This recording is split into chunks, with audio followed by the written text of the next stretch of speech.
Chapter 8:11.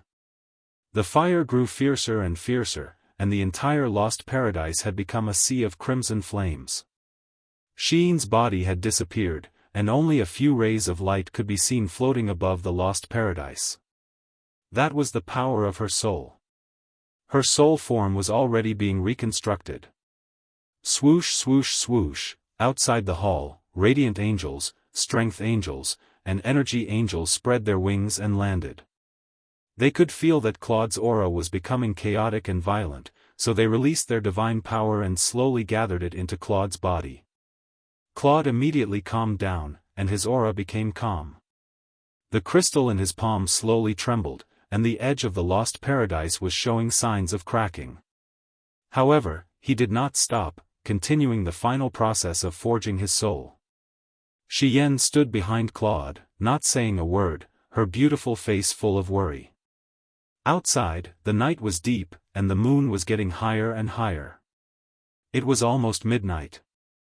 However, what made Xian's heart ache was that the lost paradise had also calmed down, and Xian, who had entered the lost paradise, was completely silent. She seemed to have stopped resisting. "What's going on?" she muttered. Eva gritted her teeth. "Xian, she can't be unable to bear the power of the ruler and have turned into ashes, can she?" The flames in the lost paradise burned fiercely, but they were extinguishing. The final process was finally over. Claude didn't say a word and looked at the lost paradise coldly. To his despair, he discovered that the lost paradise's spiritual power had been depleted. It was no longer a divine weapon and had been reduced to a mortal-grade ice crystal. Xian, in the distance, the other 9 participants were also waiting for Xian to break out of the cocoon. Terralyn looked worried. She could also feel that Xian's aura had almost completely disappeared. "Humph, she's still trash in the end. She can't bear the hope of the divine realm at all," Dora sneered. Terralyn glanced at Dora with hatred. She really did not want to accept this reality. Lake said in a low voice, "It can't be.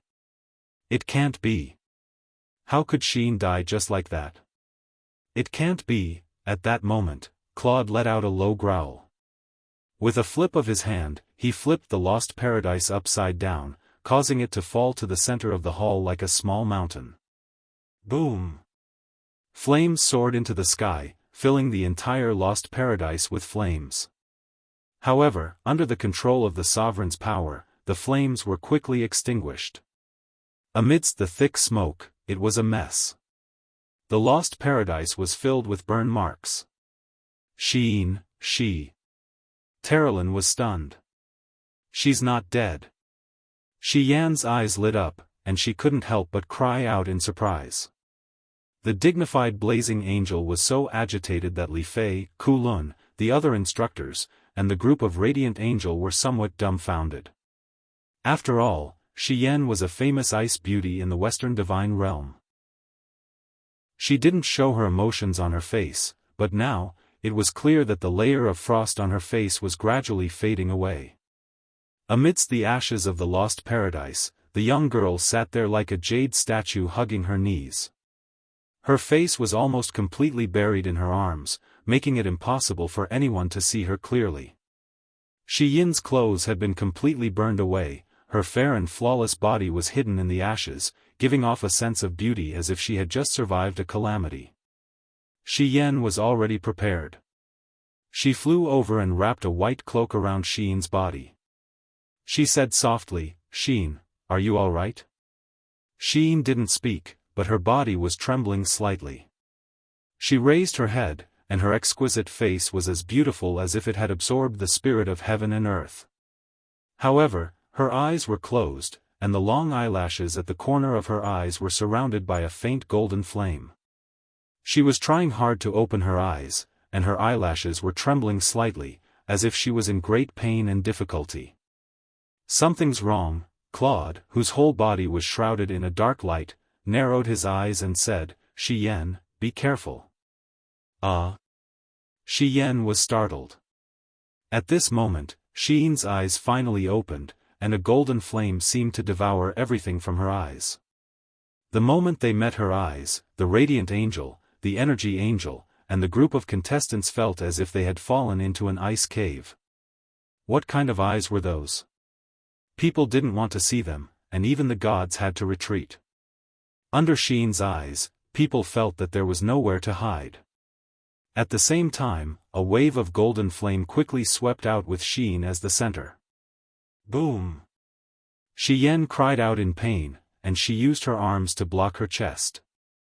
6 wings spread out behind her. She even had to enter her angel form to resist the impact of Xian's eyes.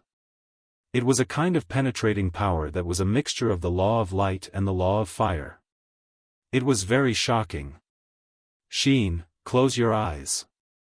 Claude suddenly opened his arms, and suddenly a wall of light appeared, enveloping the impact caused by Xian in the wall of light.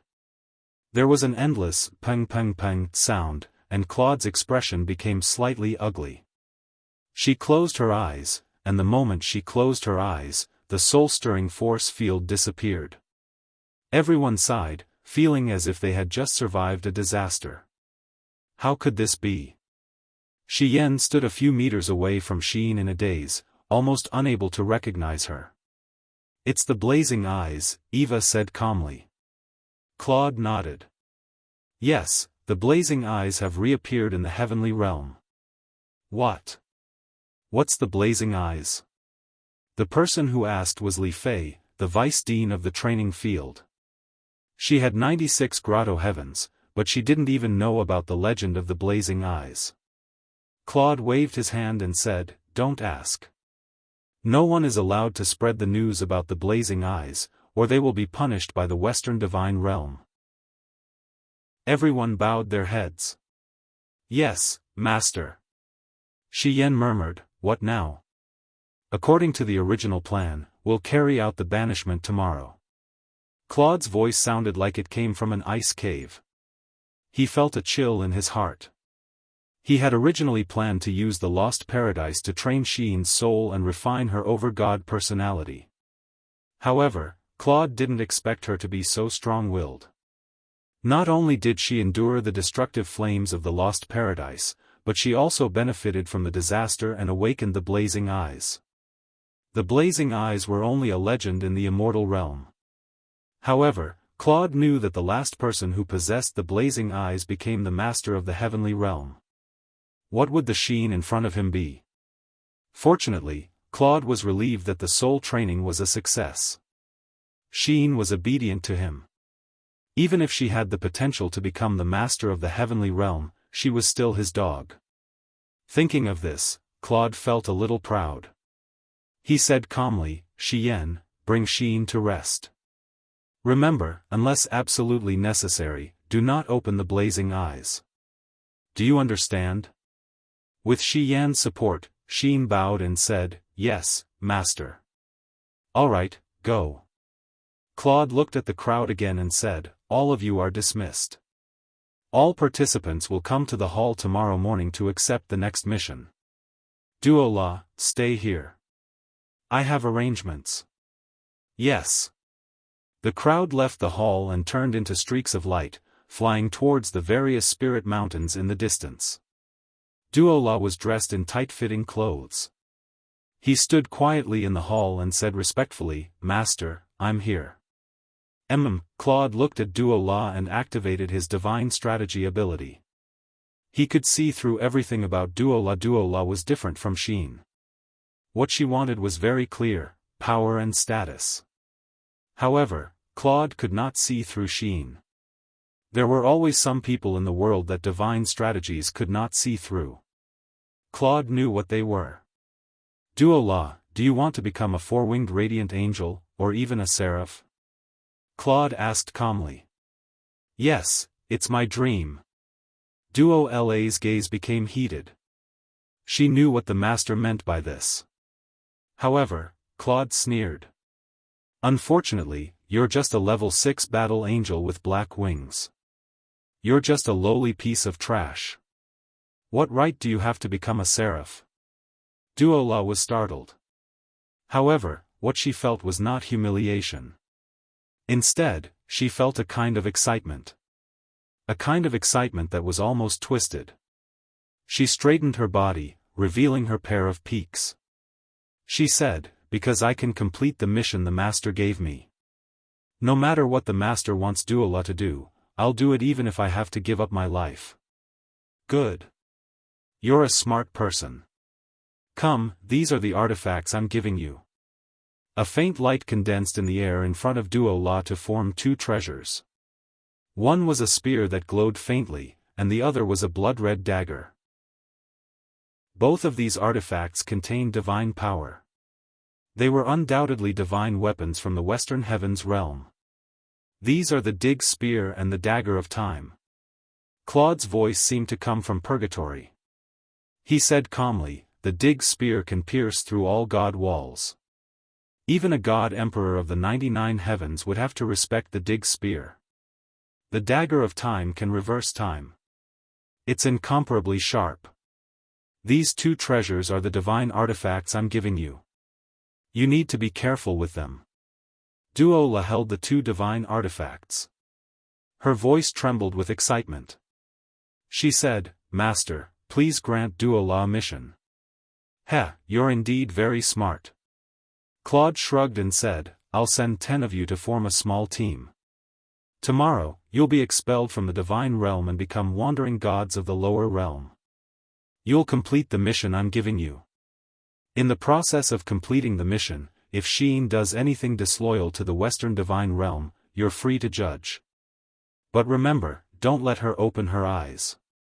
If Sheen uses the eyes of blazing dawn against you, you'll have to use the Dagger of Time to deal with it. Remember, if you want to kill Sheen, you'll have to use the Dagger of Time to blind her eyes of blazing dawn. Otherwise, you'll never succeed. Use the Dig Spear and the Dagger of Time well. I wish you success." "Yes. But you must also remember that Sheen is the hope of the Western divine realm. If she remains loyal to me, you mustn't harm her. Otherwise, I won't let you off." Duola couldn't help but feel a chill in her heart. She knelt down respectfully and said, "Duola will remember the Master's teachings. Don't worry, Duola will definitely complete the mission." "Good." Claude smiled faintly. "You and Sheen are both candidates for the Blazing Angels. However, you still need more training. At the very least, it'll take 100 years. At the very most, it'll take 10,000 years. Go and have a good rest. Tomorrow will be the day you'll be the center of attention." "Yes." Putting the Dagger of Time into the leather pouch at her waist, Duola carried the dazzling spear and leaped out of the shrine. Like a meteor, she fell towards the training field. Only Claude was left in the empty shrine. His eyes suddenly became a little dazed. He looked at the stars in the sky and murmured, "Eyes of blazing dawn. Eyes of blazing dawn. Is this my fate?" Chapter 8:12. Moonlight shone on the floor tiles of the room like water. The girl sat quietly by the bed, her eyes still closed. This was Shi Yan's residence. The Blazing Angel's residence was very quiet, just like Shi Yan herself. Shi Yan sat by the round table in the room, holding the stellar sword. Her fingertips brushed across the blade, constantly sharpening it, causing sparks to fly. She was actually sharpening the sword for Sheen. The room was silent, only the sound of sharpening the sword could be heard. "How do you feel?" After a long time, Shi Yan suddenly asked. "Lady Shi Yan, what kind of feeling are you asking about?" Sheen respectfully asked. But her respect made Shi Yan feel a little unfamiliar. She frowned and said, "The feeling after obtaining the eyes of blazing light." "I don't know." Sheen shook her head and said, "This is a divine gift, but I can't use it well. The eyes of blazing light is very destructive, it's better not to use it if possible."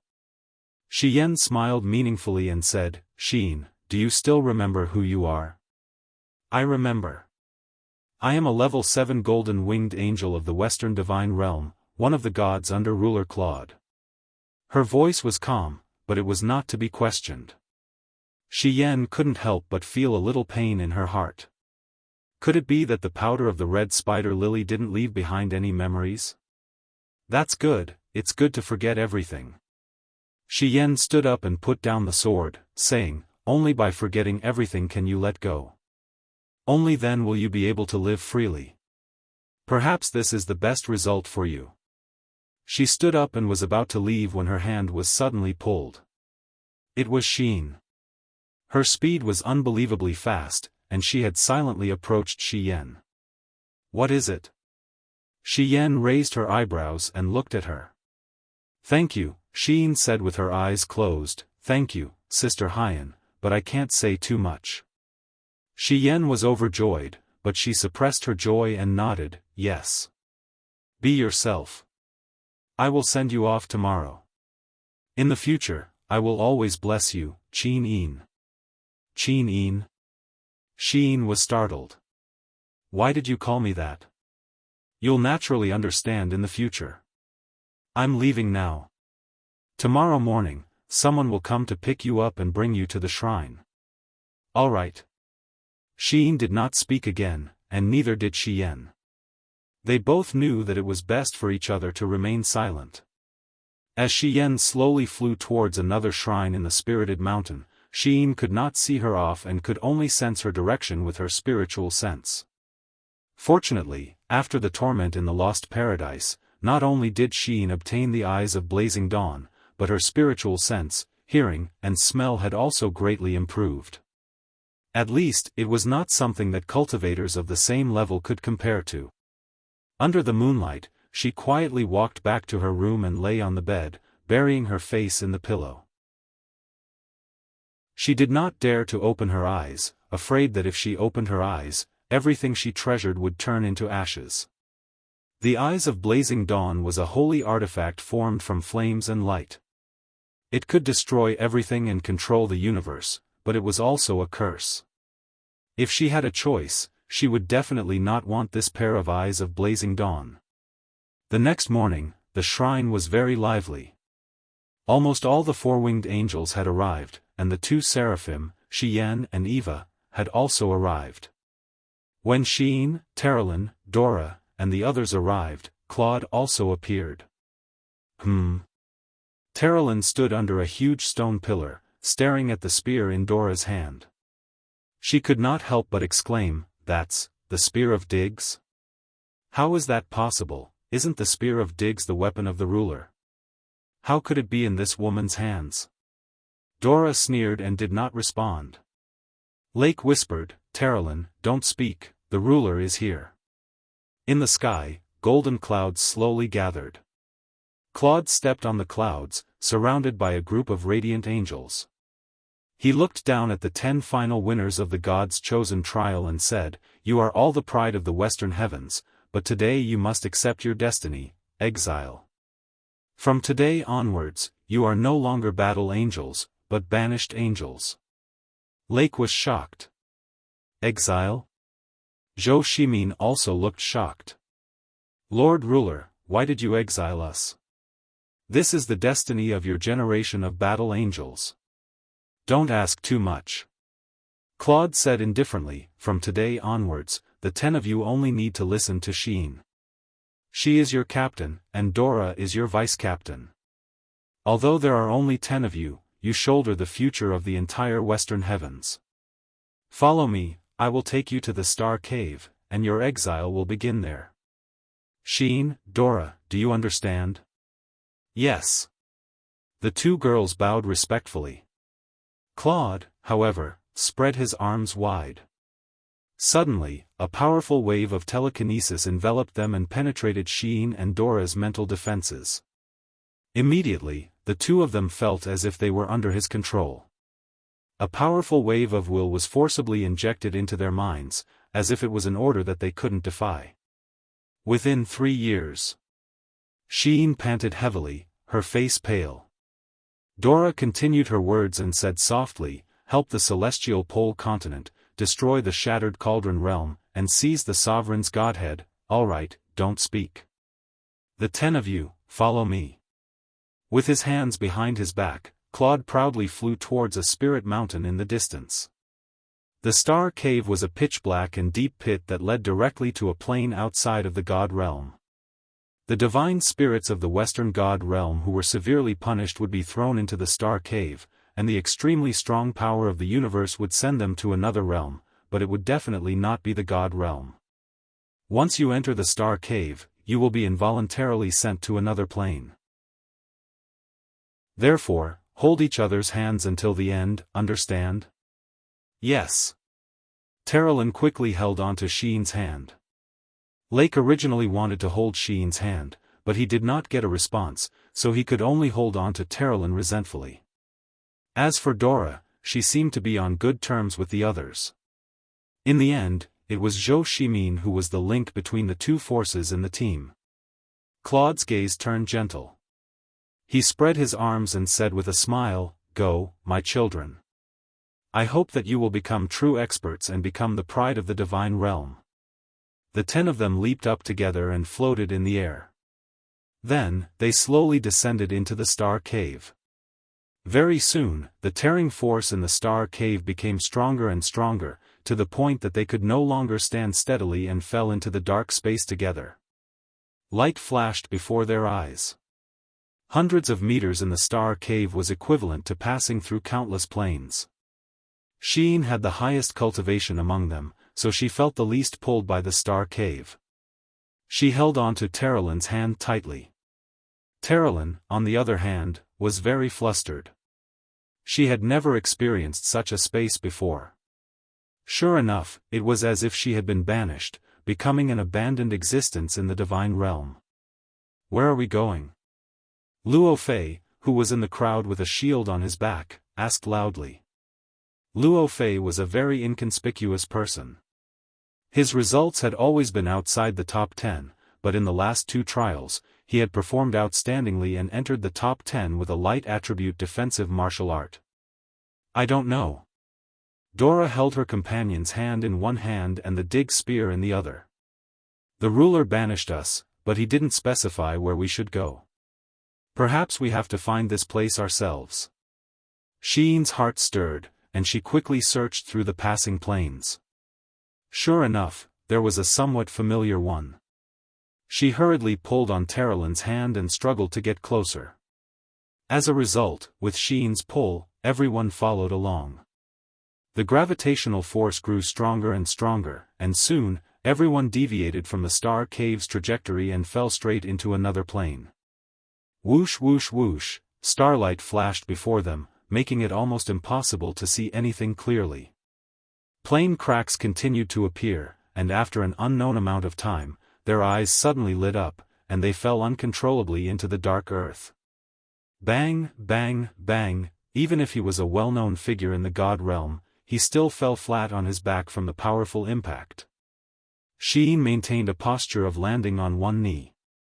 She could be considered the least battered among the group. She closed her eyes and sensed her surroundings. Not far away, a black mountain stood in the wasteland, and it was very familiar. This was the Black Mountain. This was the land of exile. Sheen was overjoyed. As expected, she found it. "Where is this?" Another girl among the 10, Dory, asked blankly. Dory was a candidate from a mid-tier family, and ranked 10th in terms of results. She was also the one with the lowest cultivation in the group, so she chose Dora. Only by following Dora could she protect herself. "I don't know." Dora's gaze was calm. "But the people in this plane aren't very strong. I can sense them." Sheen smiled inwardly. Naturally, they weren't very strong. She had already taken care of the ultimate experts in this plane. "Be careful." Zhou Shimin pointed to the other side of the Black Mountain. "Countless auras have appeared there, and some of them are rather strong. We'd better be careful." Sheen, on the other hand, leaped into the air and headed straight for the mountain top. "Sheen, be careful." Lake and Terralyn shouted together. Dora frowned and said calmly, "Our leader is really reckless." On the plains on the other side of the Black Mountain, an army was slowly advancing. The sound of war chariots grinding against the ground was very heavy. A few leaders riding on giant wolves looked around, and the giant wolves under them opened their bloody mouths and let out low growls. Suddenly, a figure appeared on the mountain ridge, attracting everyone's attention. "Who is that?" a leader asked with squinted eyes. "No matter who it is, the land of exile doesn't welcome any invaders. Kill her." Roar. A few leaders riding on wolves brandished their battle axes and charged up the hill. However, as they approached the other party, they were suddenly stunned. One by one, they slid down from the backs of their wolves and knelt on the ground. They respectfully said, "Your subordinates greet the Dark Moon King." Xian smiled in satisfaction. "I'm back. Gather everyone." "Yes, Dark Moon King." "How impressive." Terralyn couldn't contain her joy. "Xian, is this your army?" "Yes, this is the land of exile," Xian said. Dora raised his eyebrows. "Leader Xian, we don't want to go to the celestial pole continent, but you brought us to the land of exile. What is the meaning of this? The ruler doesn't seem to have this intention." Xian said indifferently, "The celestial pole continent is too far from the immortal realm.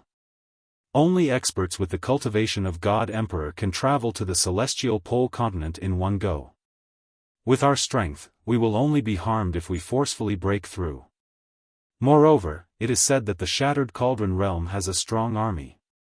Since we want to help the celestial pole continent win this war, why don't we lead an army from the land of exile? I am the leader. I have the authority to decide." Dora couldn't refute. He clenched his teeth and didn't say anything. Terralyn looked at the sky, her eyes glowing with a faint golden light. She said, "The passage from here to the Shattered Cauldron realm will connect in about 3 days. We need to wait for the wheel of time to rotate, so we still have 3 days. Chapter 8:13. In the afternoon, the sun shone on the deserted jungle.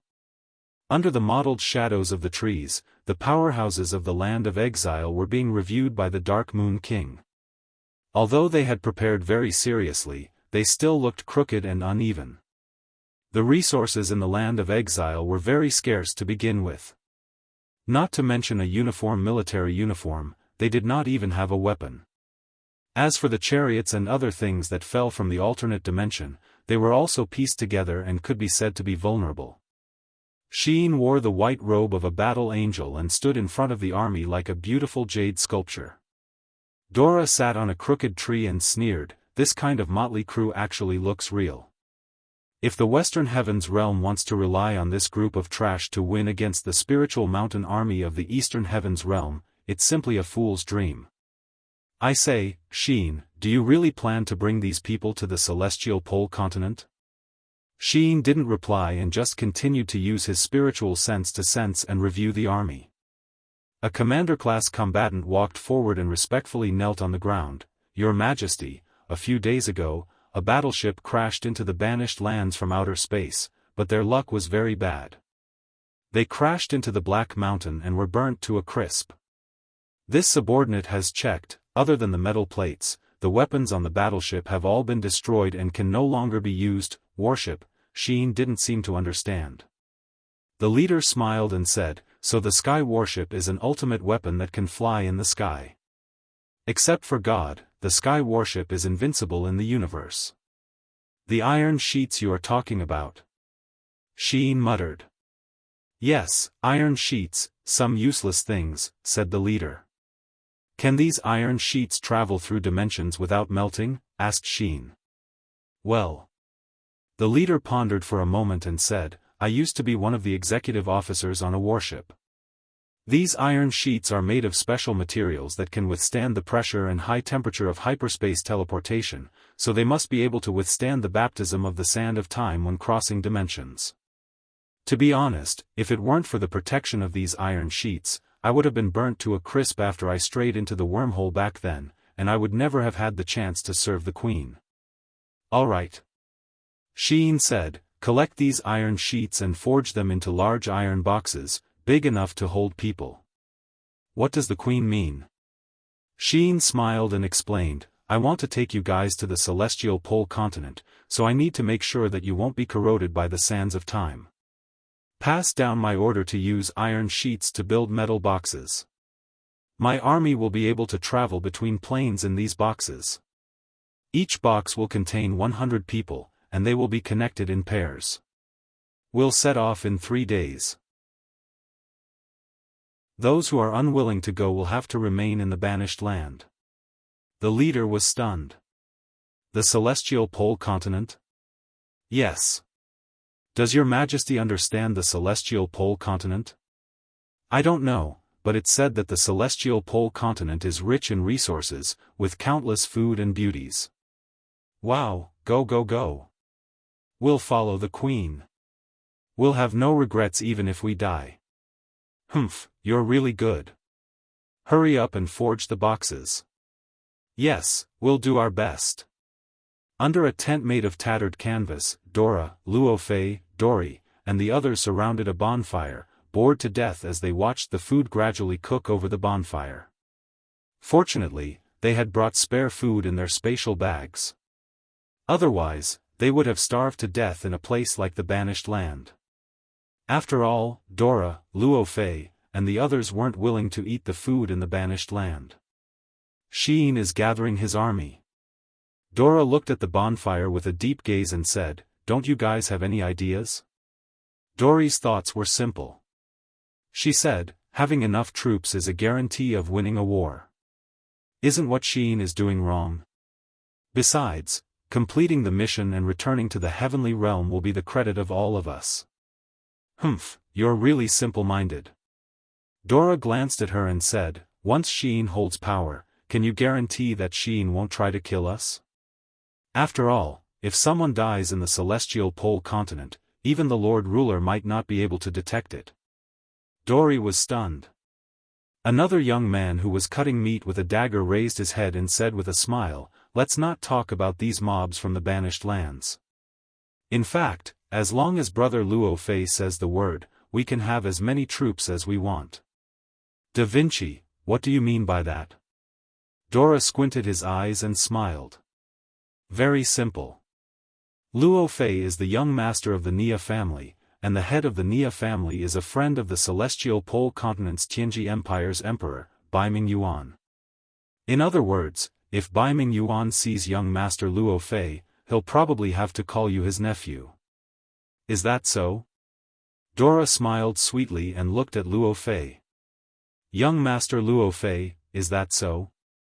Luofei frowned and said indifferently, Xian is the captain of our battle angel team. Moreover, she's a golden-winged battle angel and has awakened the eyes of blazing dawn.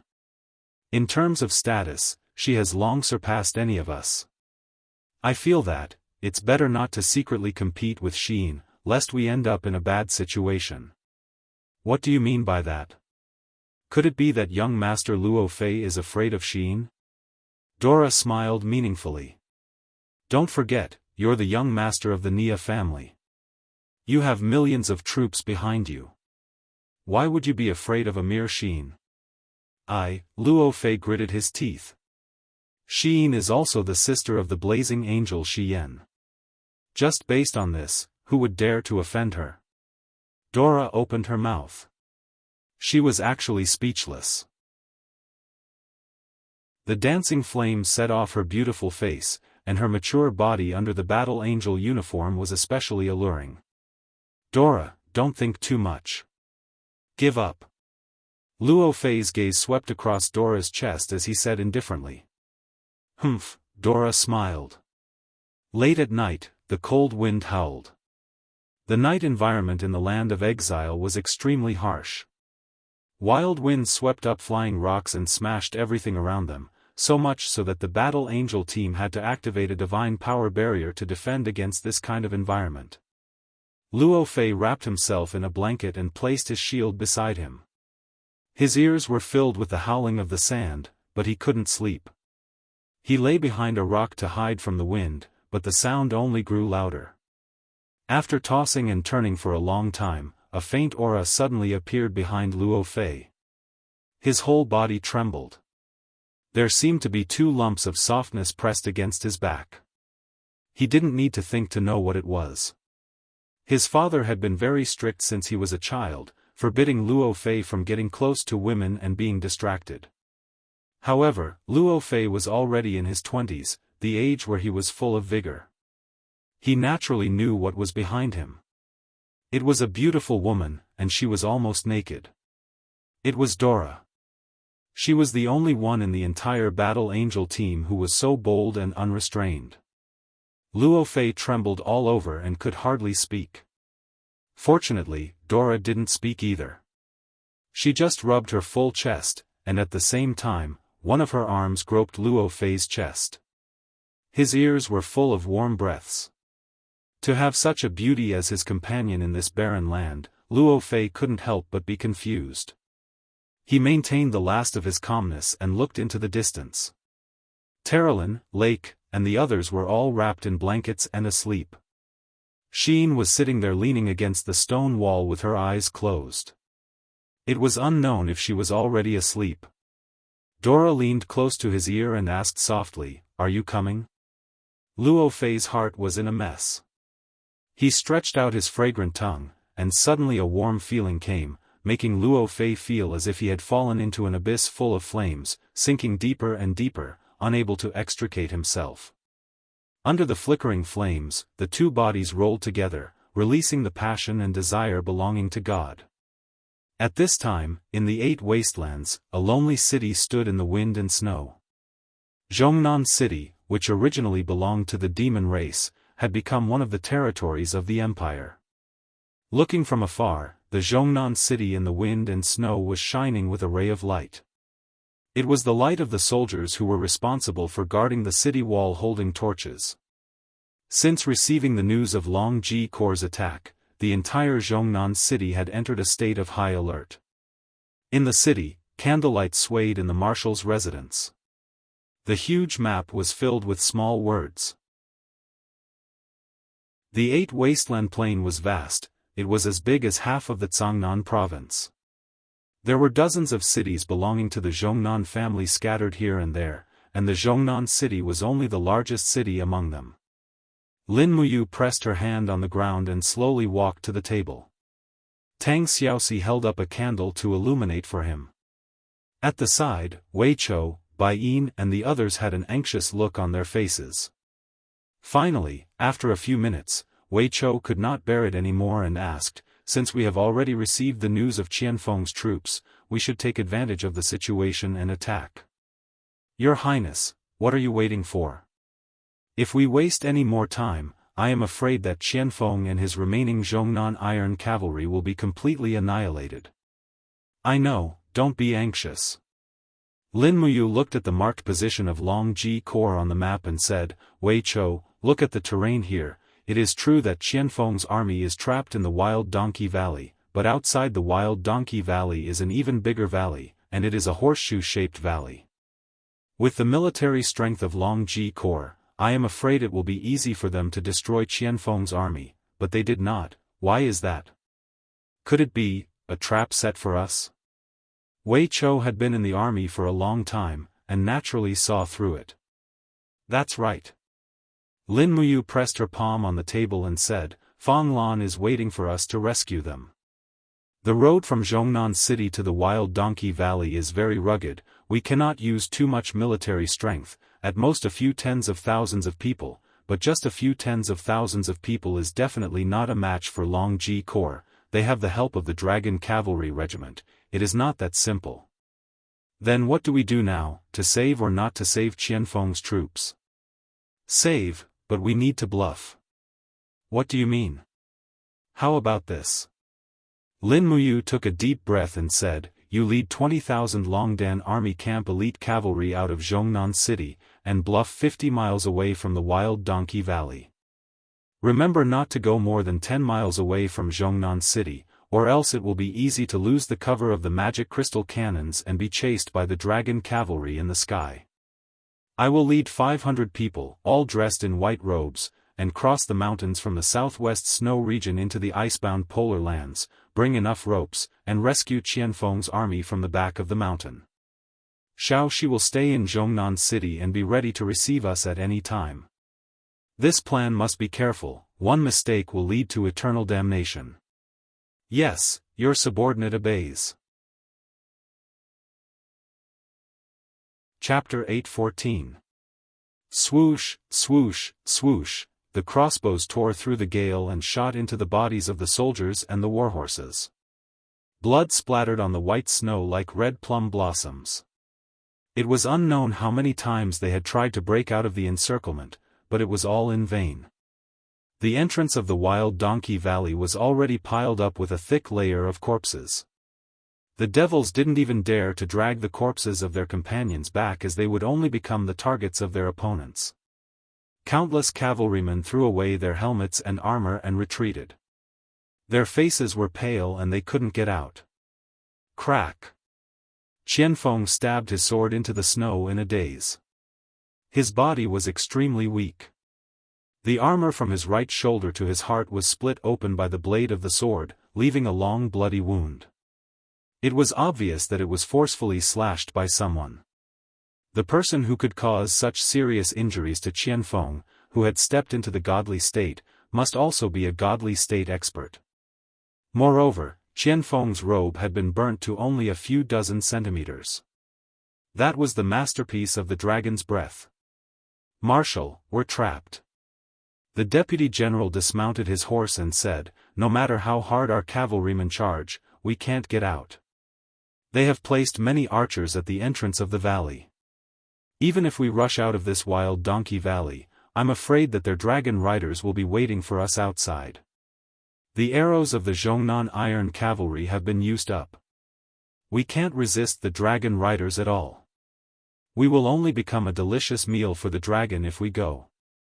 "It's them." Qianfeng knelt in the snow with a dull look in his eyes. He murmured, "They are the ones who killed His Majesty, Jing, and Ning, They are the ones who wiped out the entire Protoss race." A few captaincy looked furious. One by one, they pulled out their swords and said, "Marshal, let's go and fight them. At worst, we will die. At least we will not let down the souls of our fallen brothers." "Do you know who our opponents are?" Qianfeng asked. "I know."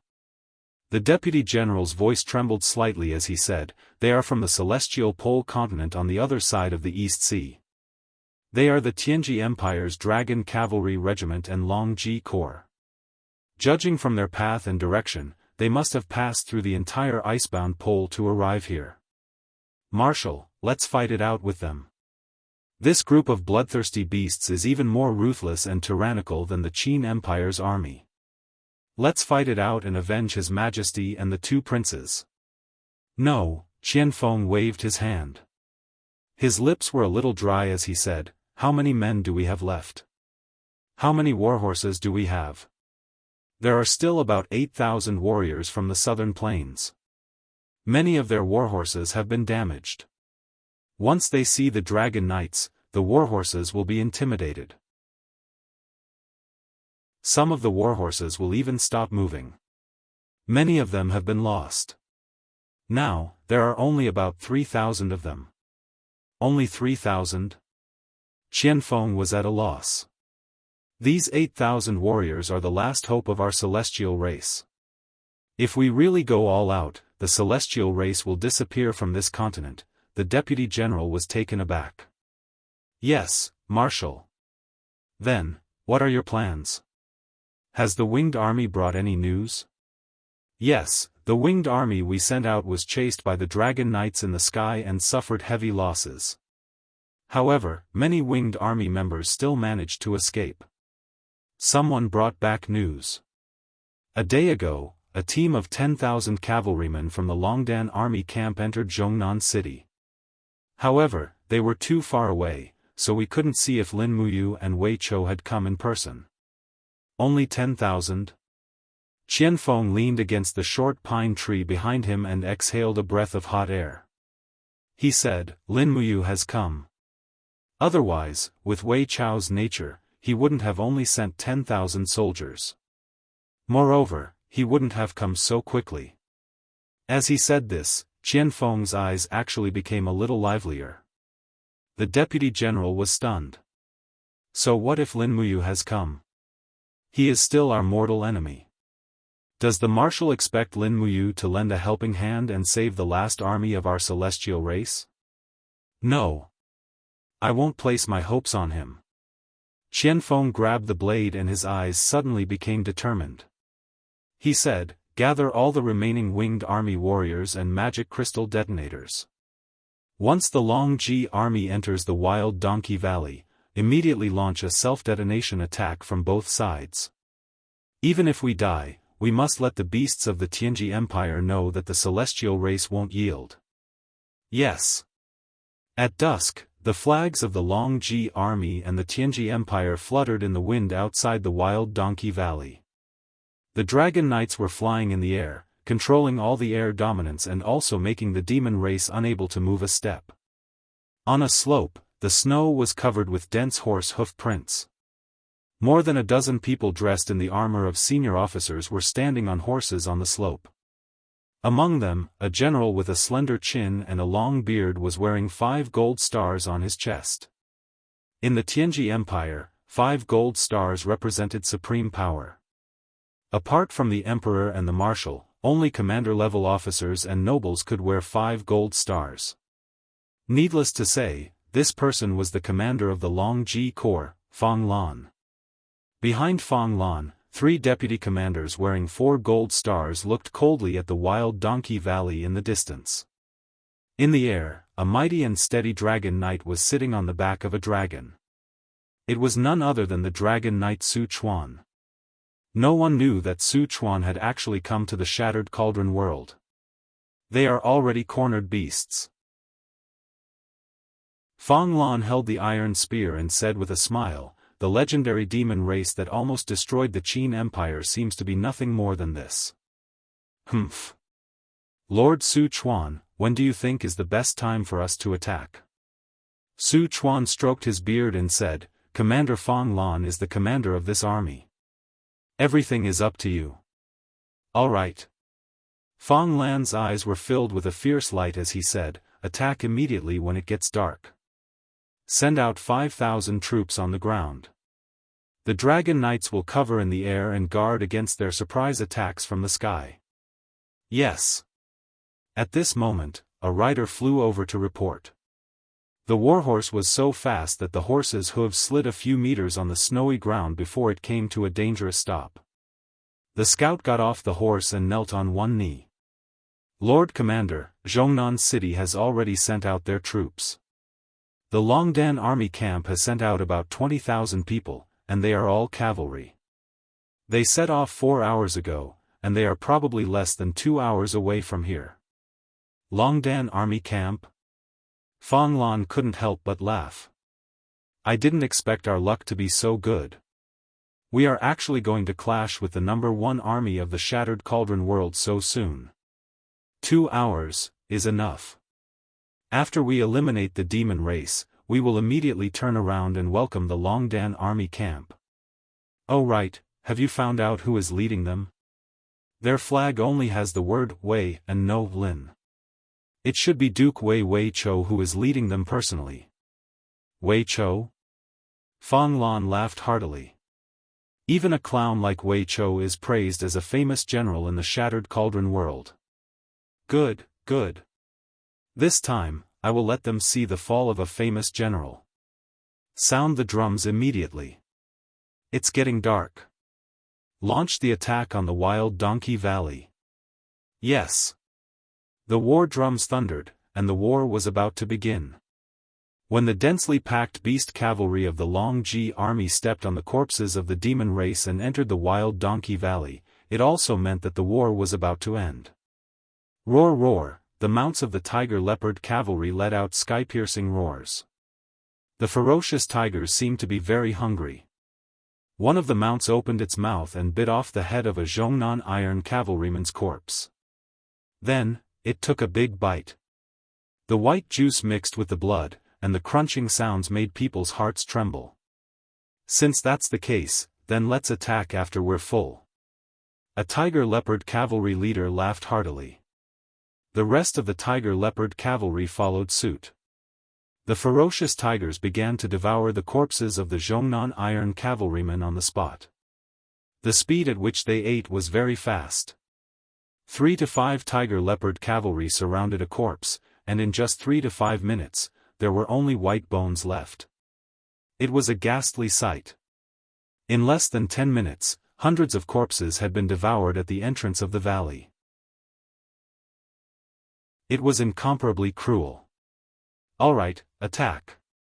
In the air, Su Chuan held the dragon spear in his hand and seemed to be a little impatient. Yes. The tiger-leopard cavalry was known as the king of the beast cavalry of the Tianji Empire. However, in front of the dragon cavalry, they were just a group of lackeys on the ground. Therefore, the tiger-leopard cavalry was naturally very respectful to Su Chuan, a dragon cavalry general. One after another, they lifted the heads of the tiger-leopard cavalry and advanced in a straight line. The air was filled with the sound of the flapping wings of the giant dragons. Every dragon cavalry used their wings to protect the tiger-leopard cavalry below them. Even with such a huge disparity in strength, the Longji army still maintained a perfect battle formation. It was clear that they were well trained. Rustle, rustle, rustle, the sharp claws of the tiger-leopard cavalry stepped on the snow, making a rustling sound. Other than that, there was only the rustling of the cold night wind. However, Su Chuan frowned and said, "Something doesn't seem right." "What's wrong, Lord Su Chuan?" asked a commander in the tiger-leopard cavalry. "I don't know. Tell everyone to be careful." "Yes." At this moment, the dark wild donkey valley was filled with noises. One by one, torches lit up. It was the last few thousand southern iron cavalry. Su Chuan took a deep breath and said, "They're here." However, Su Chuan was wrong. Qianfeng's intelligence was not below his. He thought too simply of Qianfeng. Swoosh, swoosh, swoosh, in the air, figures flew down. It was the winged army. Each of them held a magic crystal in their hands. At the same time, there was a flashing detonator. It was a suicide attack. This was a tactic that Qianfeng had no choice but to use. Be careful. Su Chuan seemed to be able to predict the power contained in these magic crystals. He shouted, "All dragon cavalry, activate the dragon imperial spin. Now!" In the air, the roars of the giant dragons joined together. The power of the giant dragons merged with the power of the dragon cavalry, forming an azure-blue dragon imperial spin. The dragon imperial spin was like a giant whirlpool barrier, protecting the dragon cavalry and the tiger-leopard cavalry. Bang, bang, bang, mushroom clouds rose into the sky. Purple lightning instantly lit up the world. The suicidal magic crystal detonation tactic had been completed. The lives of nearly 500 winged army members disappeared in an instant. They turned into roaring purple flames. The power of the magic crystals was so strong that it formed an insurmountable curtain in the air. Did we succeed? Qianfeng's eyes widened. Sweat dripped from his forehead. The smoke and clouds dispersed. Roar, roar, roar, dragon roars resounded, and Qianfeng's mood instantly fell to the bottom. He had failed. The dragon imperial spin was not afraid of the magic crystals. Chapter 8:15. Dragons were the closest existences to gods in the mortal world. Dragons were sacred. Demons were the gathering of evil spirits in the three realms. They were demonic creatures that could unleash the power of extreme yin and evil. Magic crystals came from the earth's mineral veins and were derived from the corpses of demonic creatures. They possessed immense destructive power and impact, causing the magic crystal cannons to be shockingly powerful. However, they were mutually exclusive. Dragons were sacred creatures and were born with the power to rule over demons. Dragon crystals were the crystallization of a dragon's life essence. Any cultivator who could merge with a dragon and cultivate the dragon imperial cyclone would have to combine the essence of the dragon crystal with the divine power of heaven and earth in the human body. That was why the seemingly simple dragon imperial cyclone not only contained divine power, but also the essence of the dragon crystal.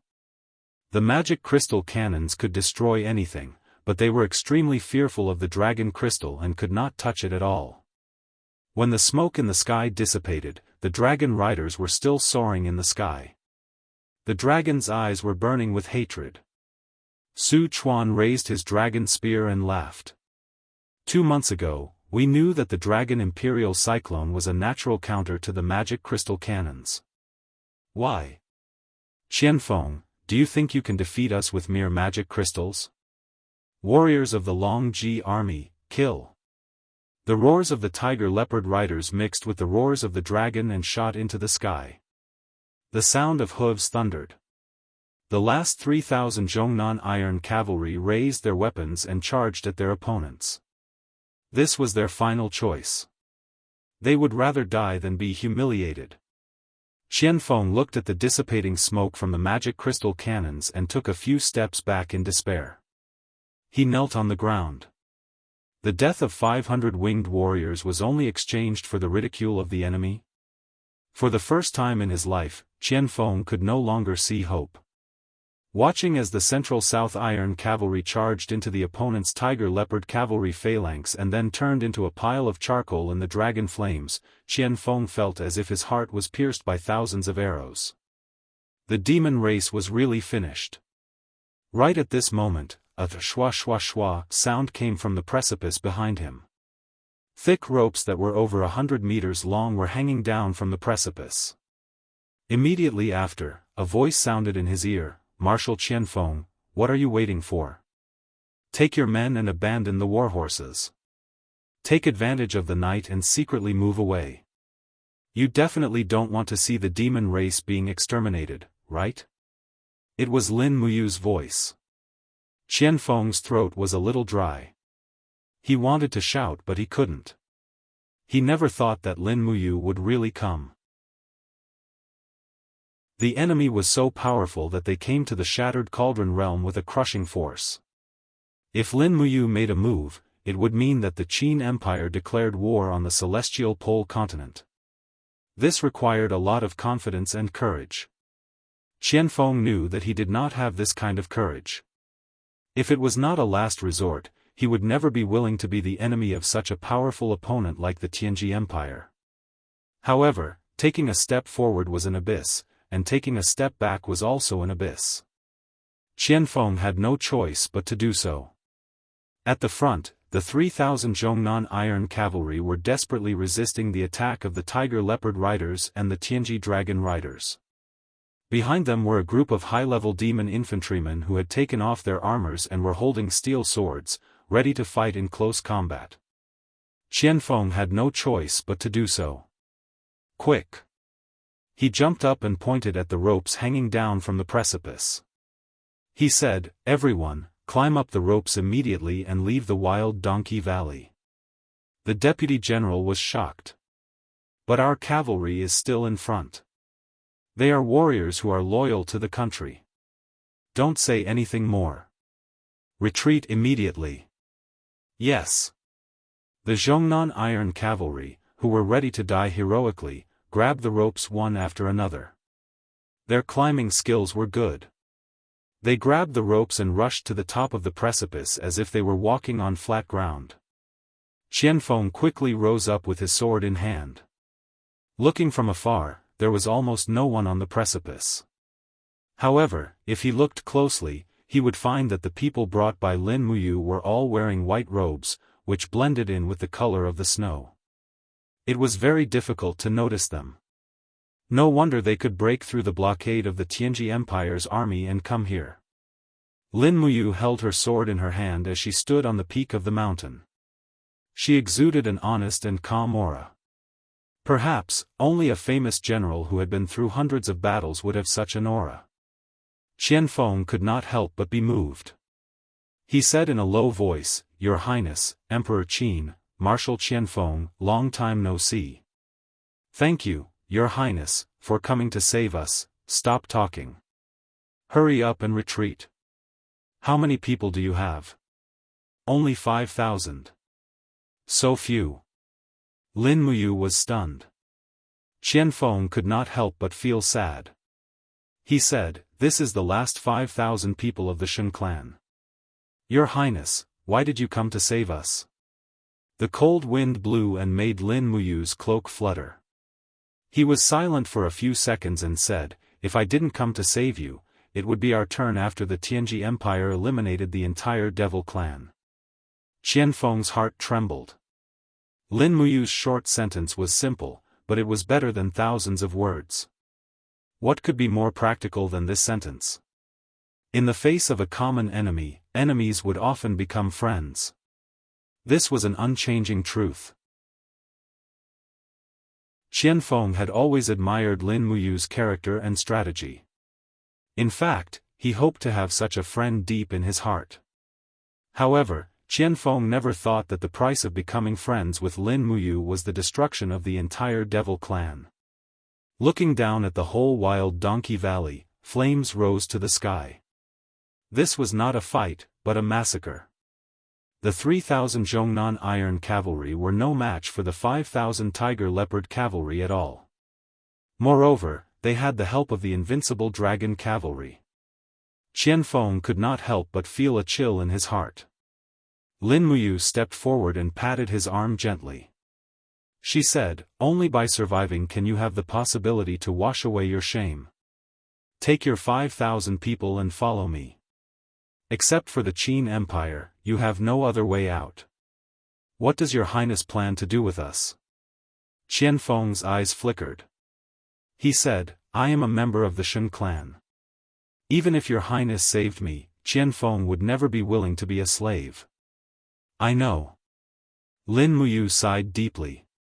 Qianfeng was such a proud person. How could he surrender to the enemy? After pondering for a while, Lin Muyu said, "Let's go back to Zhongnan City first. The rest will be clear later. If you are willing, you can continue to be the marshal of the devil clan. I will give up the Tongtian Gorge. We will govern the Tongtian Gorge together and fight against the celestial pole continent together." Qianfeng was stunned. He nodded and said, "Thank you, Your Highness. It's not that I want to take care of you. I just don't want to be destroyed." Lin Muyu looked at the scene of the massacre at the foot of the mountain and said meaningfully. Very soon, the 5,000 high-level demons had all retreated. After Lin Muyu gave the order, everyone abandoned the rope and quickly disappeared into the snowy forest. It would take at least a day to walk back to Zhongnan City from here, and this day would not be an easy one. In the biting cold wind, Lin Muyu looked to the southwest and said softly, "Wei Chou, it's up to you now." Qianfeng said in a low voice, "Your Highness, the attack of the magic crystal is ineffective against the Dragon Knights.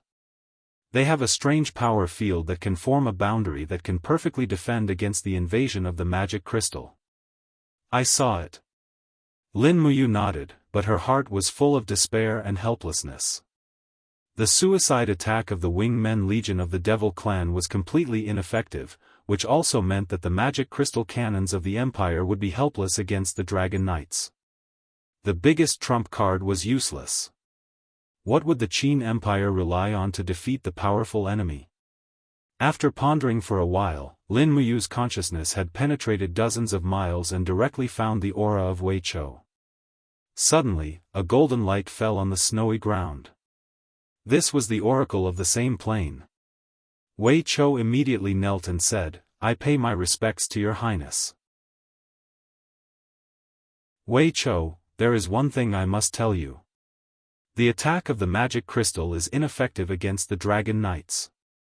Their Dragon Imperial battle spiral can perfectly defend against the invasion of the magic crystal cannons, so your magic crystal crossbows are destined to be useless." "What?" Wei Chou was shocked. Then how are we going to resist the enemy? We have to resist even if we can't." Lin Muyu's expression was a bit strict as she said, "This time, the importance of rescuing Qianfeng's troops is extraordinary. Only the Devil clan knows how to use the worm nest in the Tongtian Gorge. Only when Qianfeng surrenders to us can we restart the worm nest and hatch new giant flying snakes to help us resist the invasion of the Dragon Knights. You must bite the Qianfeng Legion's main force for 4 hours. Only then can I bring Qianfeng's people back to the southern part of the city safely. This is a military order, you cannot disobey. Wei Chou clenched his teeth and said, "Yes, Your Highness, rest assured, I will definitely complete the mission." The moment Lin Muyu's oracle disappeared, Wei Chou only felt his whole body trembling. Was it because the weather was too cold? Perhaps. The war flag was waved, and Wei Chou's voice reverberated across the snowy plains, "Brothers, prepare to attack." The drums thundered, and the 20,000 heavy cavalry of the Longdan army camp galloped through the snowy ground. After traveling for a short distance, the sound of horse hooves could be heard in the distance. Flames flickered, and the opponent had already come to face them. It was the heavy cavalry of the Longji army. The heavy cavalry of the celestial pole continent was more focused on defense. Their whole body was almost wrapped in thick armor, and their warhorses seemed to be a bit stronger than those of the shattered cauldron realm, enough to support this heavy weight. Dragon roars could be heard in the sky, and only black figures could be seen in the wind and snow. Wei Chou couldn't help but feel a chill in his heart, but he knew that he definitely couldn't take the initiative to fight. If he were to be stuck by the opponent in close combat, his own people would definitely not be able to escape. Change to the magic crystal crossbow, don't aim at the Dragon Knights, aim and shoot 20 meters in front of the heavy cavalry on the ground. After a round of shooting, immediately change to the white drill arrow crossbow. Fight while retreating, don't let the opponent stick to us. Wei Chou roared out an order. He was very smart, and knew how to deal with sudden changes. Although many of the cavalry of the Longdan army camp were deeply puzzled, military orders were like mountains, and no one disobeyed. One by one, they took out the magic crystal crossbow, loaded the magic crystal arrows with azure blue luster, and aimed straight into the distance. Dong, dong, dong, the war drums reverberated, and the Longji army launched an attack. They all raised their torches, and Wei Chou only took a glance and felt a chill in his heart.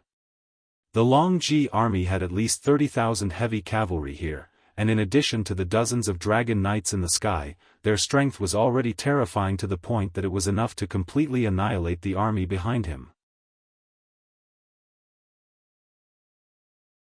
Chapter 8:16 Fire. As Wei Chou roared in a low voice, the magic crystal crossbows shot into the sky one after another, dragging azure flames behind them as they made a sharp chirping sound. However, they were not shooting at the exact position of the opponent, but at the position where the opponent was about to arrive. When the magic crystal crossbows hit the ground one after another, the opponent was still 10 meters away from where they were shooting, and when the heavy cavalry of Longji army arrived, the magic crystal crossbows had also been fired. Peng, peng, peng, streaks of purple flames shot into the sky. Although the power of the magic crystal crossbows was not as powerful as the heavy magic crystal cannons, it was still amazing, especially when the opponent was caught off guard. Along with the roar, hundreds of heavy cavalry at the front were almost instantly engulfed by the light of the magic crystal crossbows. The power of the explosion of the magic crystal was so strong that it directly melted the armor, and the hundreds of heavy cavalry of the Tianji Empire were almost instantly turned into a pile of ashes. Change to the white drill crossbows. Get ready, fire. Wei Chou's order echoed in the air, and it was as if only his voice was left in the entire snowfield. Puff, puff, puff. The white drill crossbows were so sharp that they pierced through the armor of the heavy cavalry at the back, and the snowfield that was engaged in the battle also lost its original whiteness. The rumbling of the horses' hooves was deafening, and it only gave the Longdan army camp a few seconds to shoot. In the blink of an eye, the opponent's heavy cavalry was already close to them in close combat. Turn back, let's go. Wei Chou pulled the reins and led everyone to retreat quickly. However, it seemed that it was a little too late. A dragon's roar came from behind, and the dragon's might swept down like a domain. The horses of the heavy cavalry of the Longdan army camp at the back immediately became anxious, and they stood up crazily, giving up on retreating. "Oh my God, what are they doing?" Fengxi was stunned. Wei Chou felt a pain in his heart. "Ignore them, continue to retreat."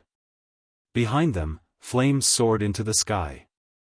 It was the dragon knight riding on the dragon's breath. Flames shrouded the area. The dragon flame was so powerful that the armor of the Empire couldn't withstand it at all. In the blink of an eye, the cavalry of the valiant dragon battalion that was left behind screamed miserably in the flames. They were burned beyond recognition. However, they were elite soldiers who had been through hundreds of battles. In the flames, some of them still jumped off their horses that had lost control and charged toward the enemy's heavy cavalry. Puff, puff, puff, streaks of sword light flew up, followed by heads falling to the ground. How could infantry withstand the attack of heavy cavalry? In the air, a dragon rider holding a fiery red long blade narrowed his eyes and said indifferently, "First team, follow me and catch up to them. Don't leave a single one alive and kill them all. The rest of the teams will activate the Dragon Imperial Battle Spin to protect the heavy cavalry. The cunning Shattered Cauldron Realm army will continuously use those strange demonic crystal crossbows to exhaust us." It was none other than Lei Wen, and the saber in his hand was the muddy fire saber. Dragon roars rang out as 10 dragon knights descended from the sky and landed directly in the center of the Longdan army camp's cavalry regiment. Without any hesitation, they swung their dragon swords and slashed down with divine power. Boom! Boom! Boom! The earth crumbled and blood danced in the air. No matter how elite the soldiers of the Longdan army camp were, they would not be able to withstand the attack of a god, let alone a god who had a giant dragon as his mount. The formation was quickly cut into several pieces. Wei Chou watched anxiously. He suddenly pulled on the reins, and the demon-devouring bow appeared in his hand. Knocking an arrow, he aimed straight at the dragon rider Luan in the distance. Whoosh! The arrow transformed into a cold light and flew away at lightning speed. Bang! The sharp arrow collided with the Dragon Imperial battle spiral a few meters in front of Lei Wen and exploded into broken wood and scrap metal. Even the white diamond arrow could do nothing to the divine power wall of a sacred martial king. Courting death. Lei Wen laughed sinisterly and actually turned around and disappeared from the dragon's back, shattering the void. In the next moment, a cold divine power cyclone appeared on the side of Wei Chou, and the muddy fire saber turned into a blazing flame and attacked. Wei Chou saw it clearly, but his opponent's strength and speed were completely above his. There was no time to dodge, and he could only hold the demon-devouring bow and fall from the horse. With a "pu" sound, a rain of blood fluttered, and the warhorse was directly split into two. Wei Chou pulled out his sword, and his figure flashed. Starlight soared into the sky, and he struck Lei Wen's head with initial starlight. Bang! The cyclone surged, but Lei Wen did not dodge or give way. He raised his head and looked at Wei Chou mockingly. This initial starlight could not break Lei Wen's defense at all. The difference in strength between the two was too big.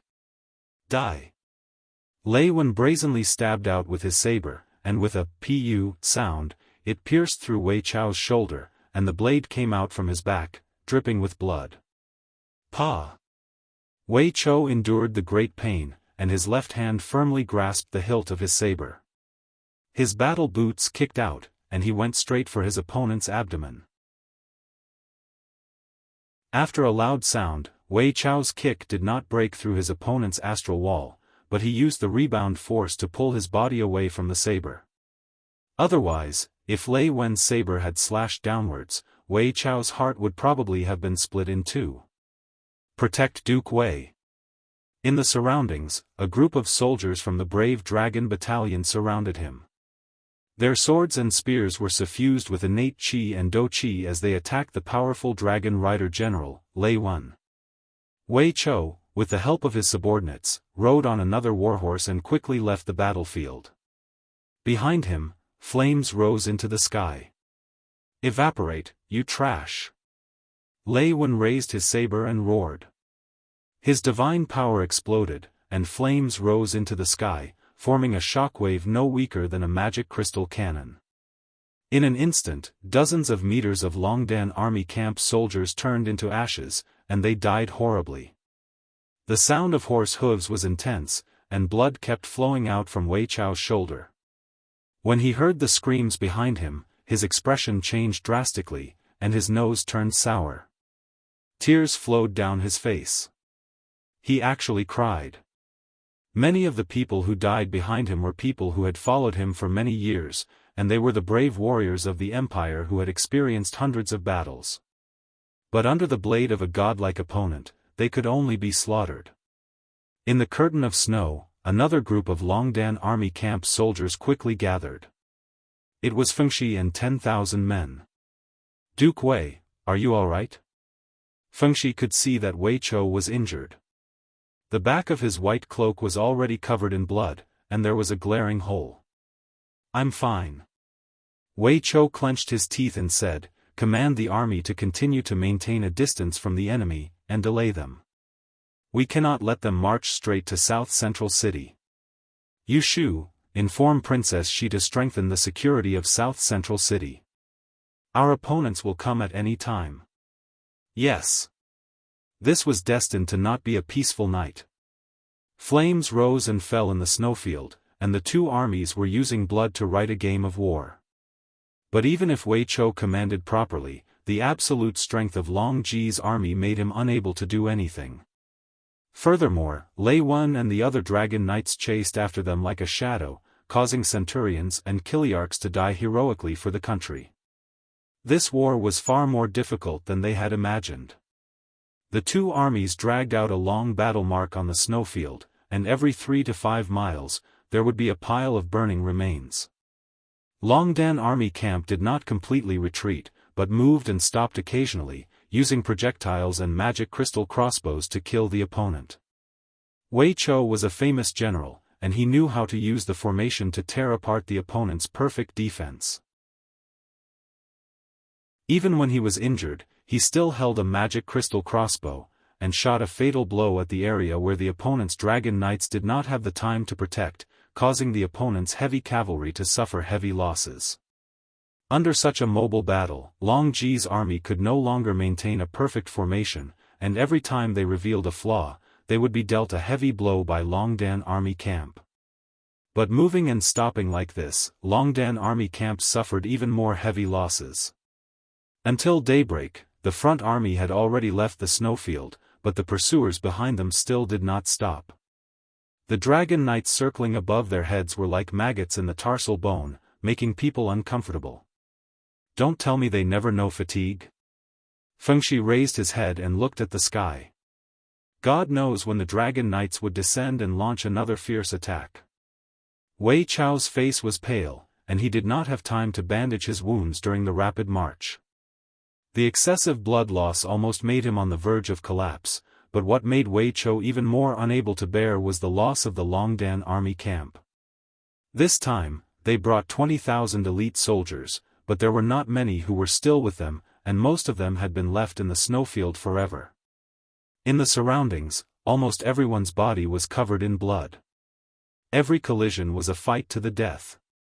How many people do we have left? Wei Chou held the neck of his warhorse, and his whole body was almost lying on the horse's back. There are about 7,000 people left, and 3,000 to 4,000 of them are still fighting, and the rest are injured. Some are seriously injured, and if they don't receive treatment soon, their lives will be in danger, Fengshi said in a low voice. Wei Chou remained silent. He raised his head to look ahead, and said, "We are almost at the South Central City's pass, let's not stay any longer, let's pass through at full speed, and order the magic crystal cannon at the pass to prepare to fire." "But, the magic crystal cannons are useless against the dragon knights. Even so, we have to bombard them." Yes, Duke Wei. As if he had spoken too forcefully, Wei Qiu suddenly felt a wave of dizziness engulfing him, causing him to fall from his warhorse. Duke Wei! Duke Wei! Everyone panicked. Fengxi jumped off the horse, and carried Wei Qiu's body, and said, "Let's go, into the pass." Boom! Boom! Boom! The magic crystal cannons roared, and launched a devastating bombardment, but the enemy's heavy cavalry were all unharmed under the protection of the Dragon Knights. After a full 5 minutes, the Long Ji army showed signs of retreating. They finally retreated. Fengxi breathed a sigh of relief, and looked at the blood stains on the snow, and the wounded soldiers of the Longdan army camp who entered the pass, and suddenly he couldn't help but feel bitter. The first battle was like this, how could they fight in the future? What's more, the people sent by the Long Ji army were just the tip of the iceberg of the 4 major armies of the Tianji Empire. If their 2 million troops came overwhelming, what would the result be? Thinking of this, Fengxi's face was livid. The future was unimaginably cruel. Chapter 8:17. When Lin Muyu brought the remnants of the Devil clan back to Zhongnan City, it was already close to noon. It was snowing heavily. Tang Xiaoxi led the elite cavalry of the Longdan army camp in Zhongnan City to welcome them. They met on the snowy plains 20 miles away from the city. Seeing Lin Muyu return safely, Tang Xiaoxi was very gratified. However, when Tang Xiaoxi's gaze fell on Qianfeng was still somewhat uneasy and embarrassed. The defeated general, Qianfeng, greets your highness she. He bowed respectfully, using the etiquette of the Devil clan towards the princess. No need to be so polite. I'm not Feng Yuan's daughter. A faint smile hung on Tang Xiaoxi's face as she said, furthermore, Feng Yuan has always treated me like a daughter. All you want is the demonic energy in my body. Qianfeng was a little surprised. Princess Shi, do you still hold a grudge against the God clan for what they did to you? I will never forget. Tang Xiaoxi turned around and mounted the horse. Her red cloak swirled in the flying snow. She turned around and looked deeply at Qianfeng. She said, if it wasn't for your sacred teacher and Yaoji, I wouldn't have killed Shao Yin. I will never forget this hatred for the rest of my life. Qianfeng, the alliance between the humans and the Devil clan is just Mu's idea. I respect Emperor Qin's wish, but it doesn't mean I don't hate the Devil clan. Qianfeng laughed self-deprecatingly. That's fine. I am the marshal of the God clan. Now that His Majesty and the 2 princesses are dead with their heads missing, it's not too much for you to vent all your hatred on me, Qianfeng. Lin Muyu walked over holding the reins of the warhorse and reached out to press on Tang Xiaoxi's leg on the horse's back. She said, Shao Shi, don't say any more. Times have changed. It's not fair to put the blame on Qianfeng. Tang Xiaoxi nodded and said softly, okay, I understand. Lin Muyu then looked at Qianfeng and said, the heads of Feng Yuan, Feng Jing, and Feng Ning, were sent to Winter Frost City by the Empire of Tianji as a gift. I have ordered a grand funeral for them, as the Emperor of the Qin Empire. Really? Qianfeng's body trembled subconsciously as he said, thank you, Your Highness. After everything has settled down, can I pay my respects to His Majesty and the 2 princesses? That's your freedom. Lin Muyu exhaled and said, everyone has been walking for a whole night. Let's go to Zhongnan City and eat something hot. Otherwise, I'm afraid many people will get sick. Okay. Tang Xiaoxi said, Mu, are you really going to allow these demons to enter Zhongnan City? Her meaning was self-evident. 3 months ago, the demons were still fighting with the Empire in the 8 wastelands, and they were both mortal enemies. But now, the 2 armies were going to coexist peacefully. Perhaps many people would not accept this fact. Shao Shi, what do you think? Lin Muyu asked. Tang Xiaoxi pursed her red lips. The Longdan army camp and the Zhongnan family's army have fought many times, and there has been a deep hatred between them. If they are allowed to enter Zhongnan city, I'm afraid there will inevitably be friction. I think it's better to let Qianfeng lead the demon army to camp in a small town outside the city. There are enough houses there, and food can be transported from Zhongnan city. What does Marshal Qianfeng think? Lin Muyu asked. Qianfeng's expression was calm. Your Highness can call me Qianfeng. The god race has suffered a crushing defeat, and I'm no longer a marshal. As for the encampment, it's up to your Highness to arrange. Don't worry. Lin Muyu patted his shoulder and said, your god race will rise again. Let's get through this period of time first. Moreover, I'm afraid we won't be able to stay in Zhongnan city for too long. Why? Tang Xiaoxi asked in astonishment. Lin Muyu's gaze turned towards the northern snowy region, and with a trace of helplessness and sorrow, she said, Zhongnan city is located on the 8 wastelands, and to the north of the 8 wastelands is the snowy region. However, there is simply no place to defend. The few insignificant passes are only a few meters high. If we stubbornly defend the 8 wastelands, our losses will be very heavy. Then Mu, what do you mean? Prepare to retreat to the Tongtian Gorge. Qianfeng was shocked. Your Highness, are you going to give such a large 8 wastelands to the Tianji Empire? We have no other choice. Lin Muyu brushed the snow on her shoulder, held Takshu's reins, and said, the Longdan army camp can't suffer meaningless losses. In the battle last night, Wei Chou must have lost a lot of people, right? Tang Xiaoxi was a little sad and said, in order to save these people of the devil race, more than 13,000 people of the Longdan army camp died in the snowy region since last night. More than half of the more than 6,000 people who came back were injured. Even Wei Chou was seriously injured and is now resting in Zhongnan city.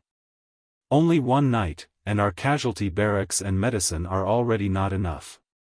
Ah, Lin Muyu felt a pain in her heart and clenched her fists. Qianfeng frowned and said, it's my fault to let the Longdan army camp suffer such a loss. Your Highness, please rest assured.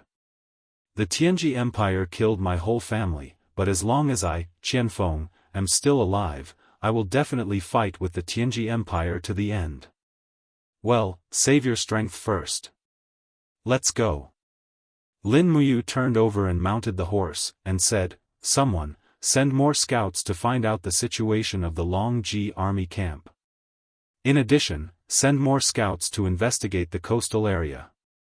Yes. The wind and snow fluttered, and the troops walked in the direction of Zhongnan city. Zhongnan city, this ancient city of thousands of years, had mottled walls. It was like an old man standing at the northern border of the mainland. When a strong enemy came, this old man seemed so vulnerable and could not stop the attack of the iron hooves of Zhongnan city. Qianfeng's troops went into the small town to rest. Although it was just a small town, it was like heaven for the devil race who had been struggling at death's door for several months. To be able to drink a mouthful of hot water and eat a fragrant steamed bun was such a luxury for them. Even the face of Marshal Qianfeng was very ugly, obviously because of the lack of nutrition. Walking on the main street of Zhongnan city, the hooves of the horses stepped on the thick snow, and the sound of rustling could be heard. Is the dragon imperial battle armor really not afraid of the magic crystal cannons? Tang Xiaoxi thought for a long time, and finally could not help but ask. Lin Muyu nodded, yes, Marshal Qianfeng can prove this. Qianfeng's face was gloomy, and said, the dragon imperial battle armor seems to be the natural nemesis of the magic crystal. We sent 500 winged clan brothers to launch a suicide attack, but we did not receive even the slightest effect. They used their lives to prove that the dragon imperial battle armor can restrain the magic crystal. It's not just them.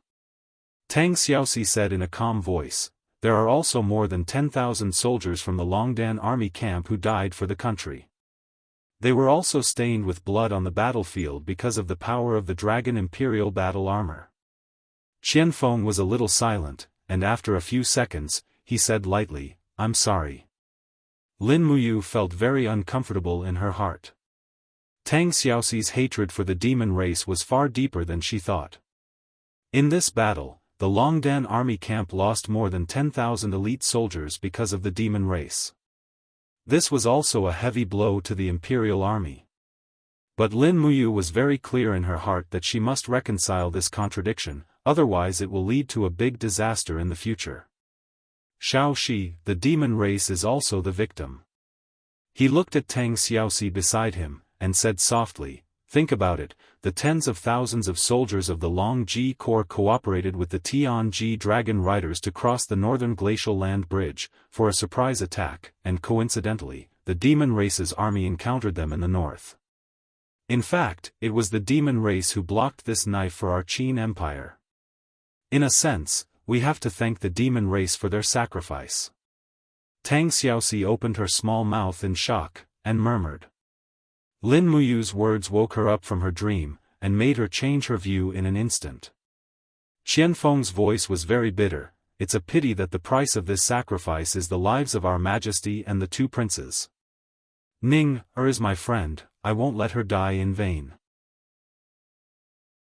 Tang Xiaoxi's pair of beautiful eyes looked at the distant sky, clenched her pink fist, and a faint flame lingered around her body. "The Long Ji Corps killed Ning, I will definitely settle this debt with them. A debt of blood must be paid with blood. Yes, a debt of blood must be paid with blood." Qianfeng gritted his teeth. Lin Muyu was silent. What he was thinking about was when to retreat. They definitely couldn't stay in Zhongnan City. Once the main force of the Tianji Empire crossed the sea, they would be able to encircle Zhongnan City in the blink of an eye. At that time, it would be difficult to leave. At this time, they had already arrived at the city lord's mansion in Zhongnan City. Wei Chao's shoulder was wrapped with gauze, and he walked out with the help of several guards. "Wei Chao." Lin Muyu greeted him. Wei Chao's legs softened, and he knelt on the ground, and tears flowed down. "Your Highness, I am incompetent, and caused the death of more than 10,000 brothers in the Longdan army camp, and I can't even recover their bodies. This is all my fault, Wei Chao." Behind him, a group of senior generals in the Longdan army camp knelt together. Basically, all of them were injured, and they looked very embarrassed. Lin Muyu couldn't remember how long it had been since the Longdan army camp had suffered such a defeat. Since the Empire developed the magic crystal cannon, the Longdan army camp began to win every battle, but the battle last night made everyone's liver tremble. The absolute strength gap almost completely destroyed their confidence and morale. The next priority seemed to be how to rebuild the morale, not how to retreat. "Wei Chao, get up." Lin Muyu turned over and dismounted from the horse, helped Wei Chao up, and said, "The soldiers who died in the battle are the warriors of the Empire. They died for the Empire, and their names will be recorded in the National Monument Forest forever. Get up, the ground is cold." "Thank you, Your Highness." Wei Chao wiped his tears and said, "Your Highness, they are too strong, I know. Go in and eat first." "Yes. Someone, write a letter and send it back to Eastern Capital. Inform Prince Xian and Prince Zhong that the Dragon Imperial Battle Spiral can completely defend against the Magic Crystal Cannon. Let them make early preparations." "Yes." After entering the hall, a few tables of food were already laid out, but there was only food and no wine. The Longdan army camp suffered a crushing defeat, and no one had the mood to drink today. They also couldn't taste the taste of good wine. Qianfeng sat beside Lin Muyu, looking at the table of delicious food and feeling extremely bitter. Eat, tasteless. However, his body needed to replenish nutrients, so Qianfeng ate a lot. This caused quite a number of captaincy in the Longdan army camp to cast him looks of disdain. Qianfeng only lowered his head to eat, swallowing in big mouthfuls as if he was swallowing his hatred and humiliation together.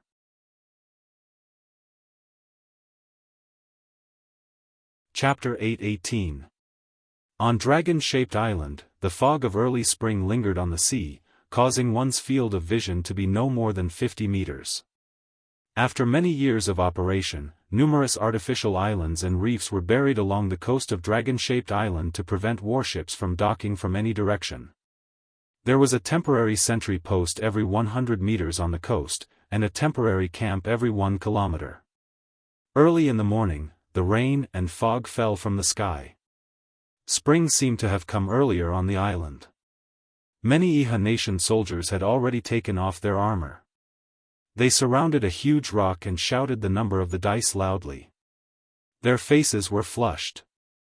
They were gambling on nothing else but the 3 opportunities to have fun every month.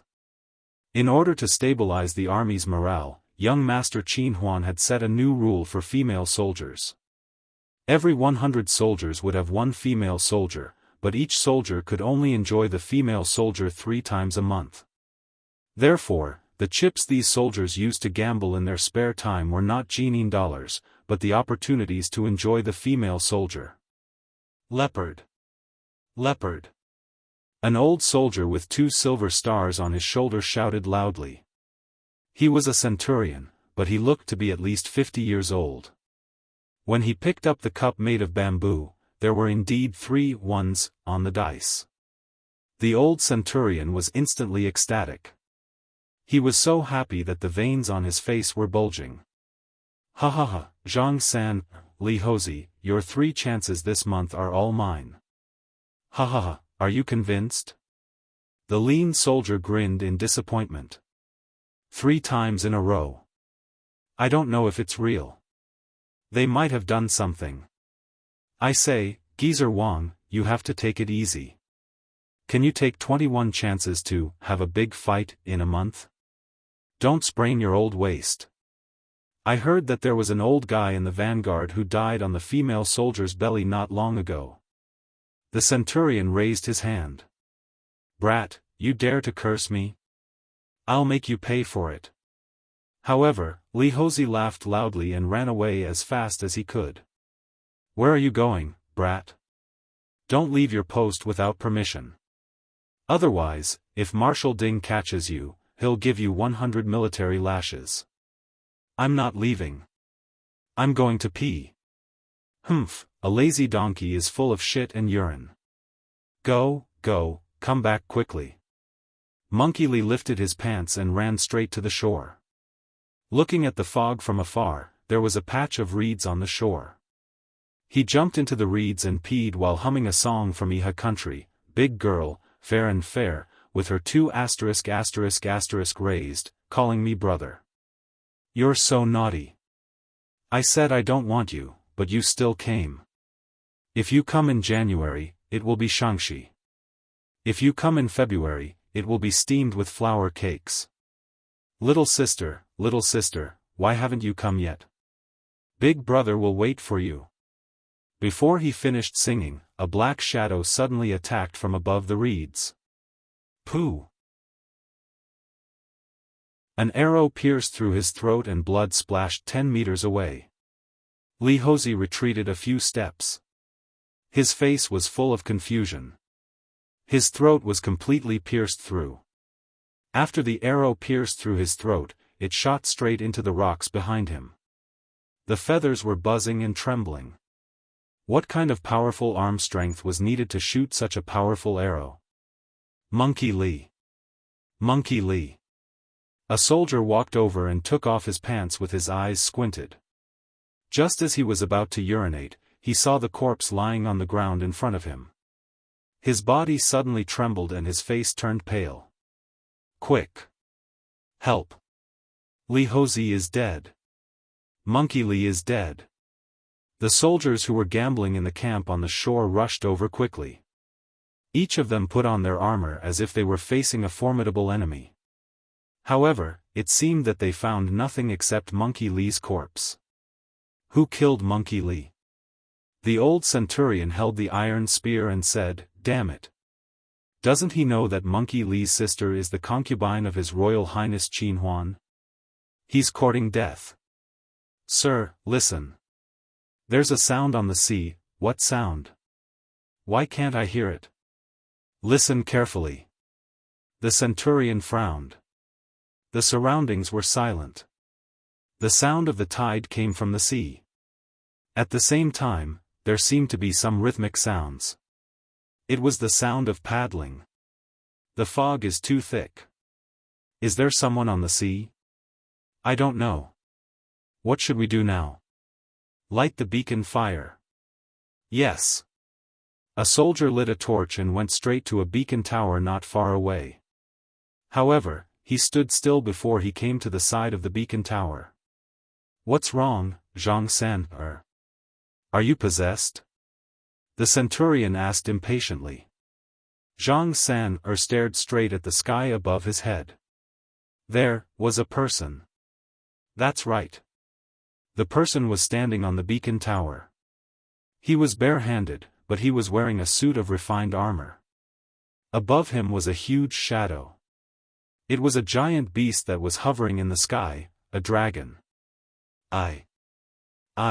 Xianxia couldn't even speak a complete sentence.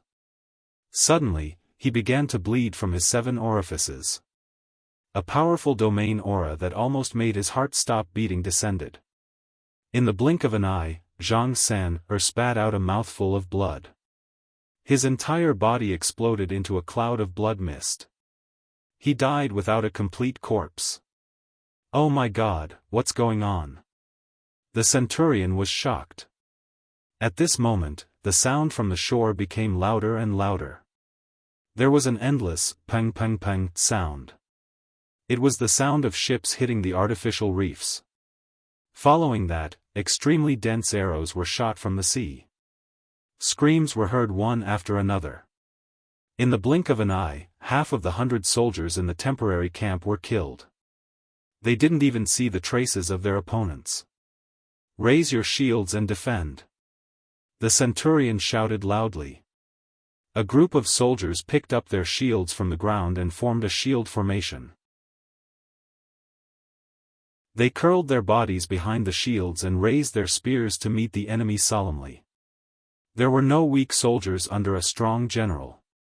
The army brought by Ding Shi and Long Qianlin was destined to be strong. But this time, the opponent was far beyond their imagination. A huge creature descended from the sky with a whistling sound. It was a fire dragon. Its entire body was covered in red scales. On the dragon's back was a dragon knight in fiery red armor. Its cold eyes were filled with the desire to kill. It's over. This was the old centurion's last sentence. Roar. The fire dragon raised its neck. Flames surged in its throat. The next moment, it lowered its head and poured the dragon flames on the crowd. The high-temperature dragon flames were terrifying. They almost instantly melted the shields of the Iha nation soldiers. They were burned to ashes along with their armor and weapons. In the blink of an eye, the temporary camp had been cleared. Lord Han Shu. A shout came from a warship in the distance. They've buried submerged reefs at the edge of the coast. Many of our warships have already hit the reefs. What should we do? The dragon knight in the sky was Han Shu. He smiled coldly. What's there to fear about a mere submerged reef? Get out of the way. I'll do it. Swoosh. A figure shot down from the dragon's back. Han Shu's entire body was filled with godly power. A heavy punch descended from the sky. The space distorted. Bang! A shockwave erupted. Instantly, the surface of the water trembled. Countless water droplets condensed on the surface of the water and swayed.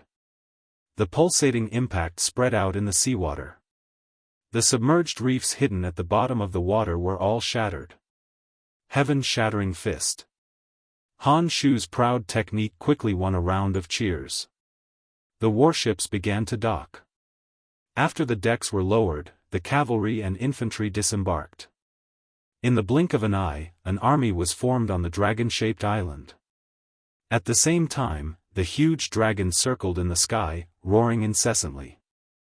Han Shu returned to the dragon's back.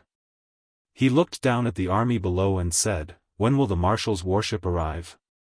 "In the time it takes for a stick of incense to burn." "Good.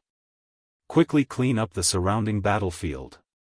Remove all the Iha nation soldiers. This dragon-shaped island will be the first territory our Blackstone Empire will conquer in the Shattered Cauldron realm. In addition, send envoys to the capital of the Iha nation. Tell that old fellow Qin Yi that our marshal wants to see him. If he agrees to surrender, we might let him live. Otherwise, we will raze this dragon-shaped island to the ground." "Yes." At dusk, purple light shot up into the sky from the dragon-shaped island. The magic crystal cannons were huge cannons developed from the intelligence obtained from the Empire's territory. Although the Iha nation's magic crystal cannons were slightly crude and not accurate enough, their power was not much inferior. Whoosh whoosh whoosh, the shockwave from the magic crystal cannons swept back to the army, forcing some of the weaker soldiers to retreat. Inside the trenches, Ding Shi was dressed in golden armor. He held his saber horizontally and looked at the sky with an ashen face. That's right. Huge dragons were slowly rising from the ground where the magic crystal cannons had just ravaged. Each dragon was surrounded by a blue cyclone of different shades. It was the Dragon Imperial Battle Cyclone. "They aren't afraid of the magic crystal cannons," Ding Shi's voice was trembling. "What do we do, Commander Ding?" The commander-level battle general at the side had a livid expression. "The Darkstone Empire's army is extremely powerful. Although their numbers might not be much greater than ours, they have the Darkstone Dragon Riders while we have nothing. How are we supposed to fight this battle? We don't have a choice." Ding Shi waved his flag and said in a low voice, "Send out cavalry to attack their formation. Use spears and kill as many as you can. The Iha nation won't just sit and wait for death." "Yes." The sounds of killing filled the air. The countless cavalry that the Iha nation had painstakingly gathered on the island charged at the enemy.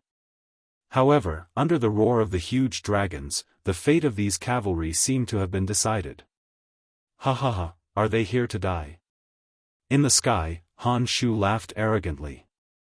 "Everyone says that Ding Shi is a famous general, but it seems like he's just so. Then, let this old man end the legend of this famous general today." Buzz. He landed and punched the ground, causing the space around him to crack. Countless Iha nation cavalry and their horses were torn to shreds by the distorted space. The smell of blood quickly filled the air. The battle had become extremely intense. Kill. Throw.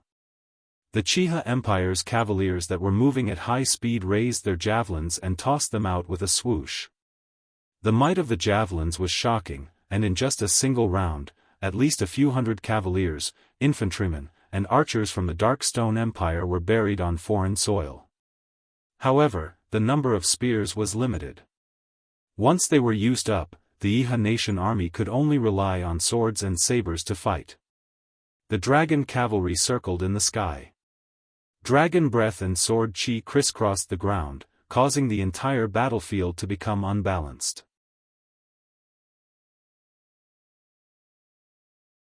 Chapter 8:19. At dusk, the Blackstone Empire's Ashen Flame Corps slowly retreated, giving the Iha nation a chance to catch their breath. However, the dense number of corpses on the battlefield was like a gloomy cloud that shrouded everyone's hearts. In the main camp. "How's the situation?" Qin Yi asked with an ashen face. Long Qianlin's face was full of smoke, but he couldn't care less. He cupped his fists and said, "Commander Ding blocked the Ashen Flame Corps' attack 5 times in a row. Their sudden arrival caught us off guard. Commander Ding has already done a pretty good job." "Pretty good?" Marquis Man Ning sneered. "Marshal Long thinks too highly of Ding Shi. The casualty ratio between us and the enemy is as high as 1:5. We have to sacrifice 5 warriors in order to kill one of the enemy's men. Is this not bad? In my opinion, Ding Shi is really old. He's actually fighting such a powerful enemy head-on. He's simply courting death. Is that so? Long Qianlin raised his eyebrows. Marquis Sunset's words are so convincing. Why don't you personally go into battle with the Blackstone Empire's army? I'd like to see how Marquis Sunset will turn the tide and save the Iha nation from the edge of the cliff. You. The fat on Man Ning's face trembled slightly. Commander Long's words are too sharp and unkind. Long Qianlin sneered. Ding Shi is bathing in blood at the front, but someone is deliberately slandering him from the back. I just can't stand it. As a soldier, I definitely won't tolerate this. Good, very good of you. Man Ning put on a fake smile and didn't say anything else. Ding Shi was Long Qianlin's only military competitor in the Iha nation. Man Ning had thought that suppressing Ding Shi would get Long Qianlin's help. Who would have thought that this would be the result? Long Qianlin actually repeatedly spoke up for Ding Shi. These soldiers were really incomprehensible. Stop arguing. Qin Yi placed the teacup heavily on the table, and his aged face was covered in worry as he said, "Let's talk about what we should do now. The Darkstone Empire's army is pressing down on our borders, what should we do?" Qin Huan cupped his fists. Royal Father, the Blackstone Empire came from afar just to conquer. What they need is land and submission. Everything in the Shattered Cauldron realm will eventually be conquered by the Celestial Pole continent, be it us or the Qin Empire. Huan, what do you mean? This child believes that there are two possible methods. The first is to negotiate peace with the Blackstone Empire. However, we must intimidate them with military might.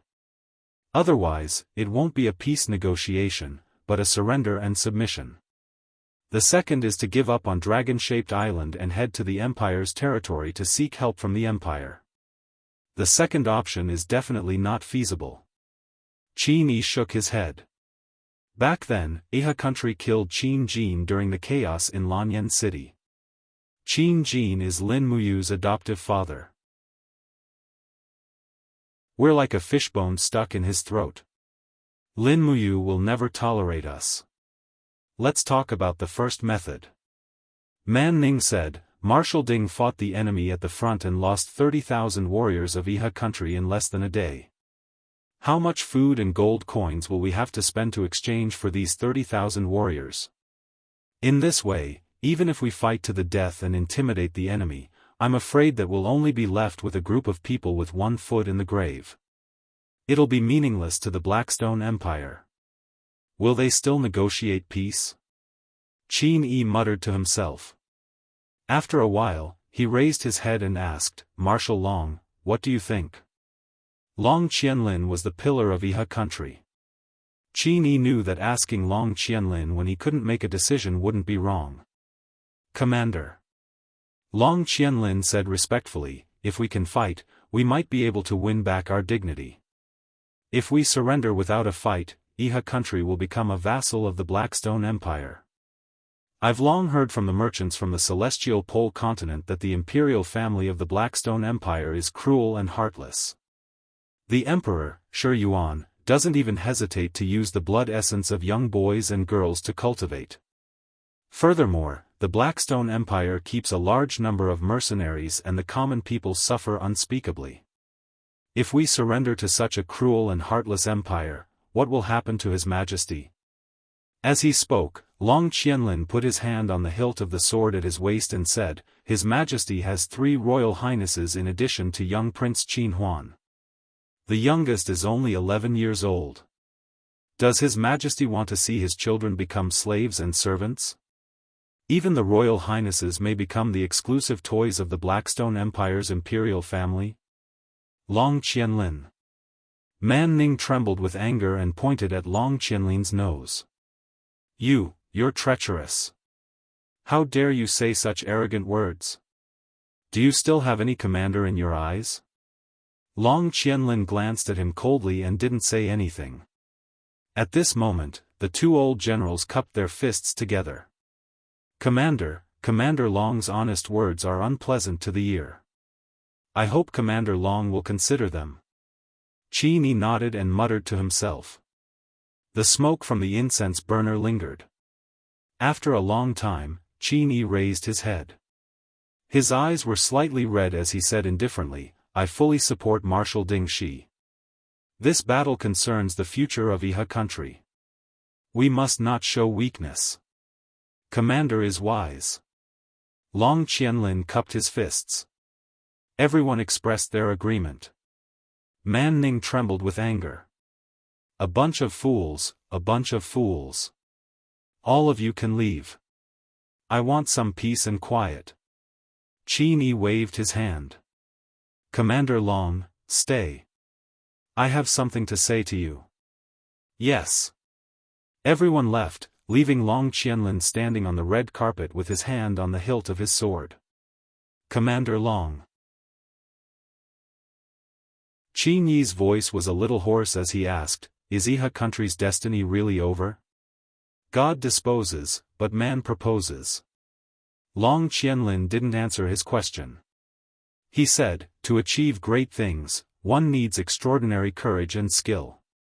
Commander Long missed the opportunity to become a king, but he has been diligent and loved the people ever since he came to Dragon-Shaped Island. This is something that everyone can see. Now that Commander Long has won the hearts of the people, there is no need to hesitate anymore. Let's fight this battle. The winner will be remembered for generations to come. The loser will retreat bravely. Retreat bravely? Qin Yi was stunned. What does that mean? Long Qianlin smiled. It is time to plan for the future. Commander Long, what do you mean by that? Commander Long, there are currently around 300,000 Iha country troops on Dragon-Shaped Island. I have given Marshal Ding Shi a total of 150,000, which means that there are still 150,000 troops in my hands. What does Commander Long mean? It's like this.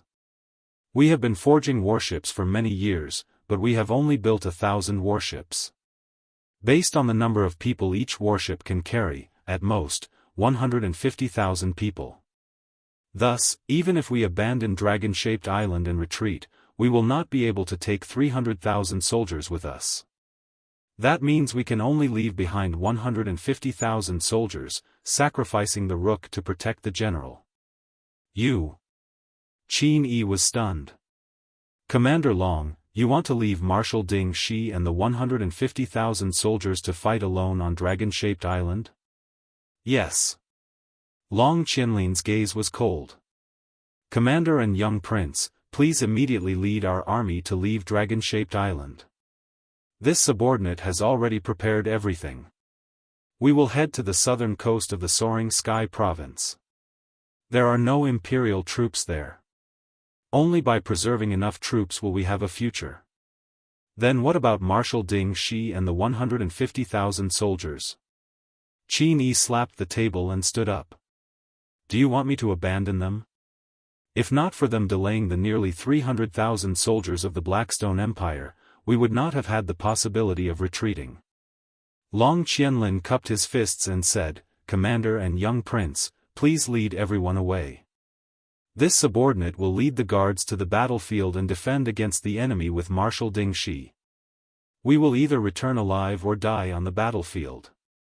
This is the final destination of the two marshals of the Iha nation. This is also what Marshal Ding Shi and I want. Commander, please do not hesitate. Every minute and every second is extremely precious to us. Qin Yi's entire body trembled. Commander Long, this subject deserves to die for his loyalty. Long Qianlin knelt on one knee and raised his head to look at the aged Qin Yi. When Long Qianlin was in dire straits, the Southern Protector King took him in. Since your Highness has acknowledged me as your commander, how can Long Qianlin not repay you? Your Highness, quickly leave. No matter what happens in the future, Long Qianlin will die without regrets. This is the last thing Ding Shi and I can do for the Iha nation. Qin Yi raised his head and tears streamed down his aged face. His trembling palm touched Long Qianlin's shoulder and said, If I, Qin Yi, had a son like Commander Long, I would die without regrets. It's just a pity, Your Highness, say no more. Time is precious. Long Qianlin stood up and turned to leave without looking back. His last words reverberated in the wind. It's not too late to repay the mistakes made in the past. If Qin Yin returns alive, this subordinate would rather see His Majesty submit to her and atone for the mistakes made in the past. As for this subject, I am not willing to die under the swords of the Blackstone Empire. Now that a powerful enemy has arrived, I, Long Qianlin, will die under the iron hooves of the Blackstone Empire without regrets. Qin Yi stood in the tent and suddenly let out a sorrowful cry. In the land of exile, there were many huge iron chests lying in the wilderness. There were close to 100 of them, and each chest contained about 100 members of the banished army. Experts who were either radiated or cursed were hiding in the chests. Many of them stuck their heads out, wanting to see the situation outside. They seemed to be very impatient. There are still 10 minutes before the wheel of time points towards the celestial pole continent. Terralyn confidently puffed out her full chest and smiled. This is also the beginning of our banished angel squad's mission. As for which corner of the celestial pole continent we will be teleported to, that's hard to say. Dora sneered from afar. Lake frowned and said, Lord Sheen, are you really going to bring all these dregs of the land of exile to the celestial pole continent? Sheen nodded and said nothing. Then how are you going to send these huge chests? You should know that the direction of the wheel of time changes very quickly. You only have 15 minutes at most. That's my problem. Don't worry. Terralyn, when the time is up, immediately help me open a plain crack. The bigger the better. Do your best. Yes, Sheen. 10 minutes later, Terralyn's expression turned cold. We're here. She let out a shrill cry and transformed into a level 6 blood-winged battle angel. A pair of beautiful blood wings spread out behind her, and she raised her sword and slashed towards the sky. Boom! The plane was forcibly torn apart, and a huge black hole appeared. Sheen's voice was cold. Close all the chests, and everyone closed their eyes. Yes. With clanging sounds, all the chests were closed. Sheen closed her eyes and said to Dora, Dory, and the others, you guys go first. I'll catch up later. Although Dora was unwilling, she had no choice but to do so. She immediately led everyone through the plane. After the 9 banished angels left one after another, Sheen opened her eyes.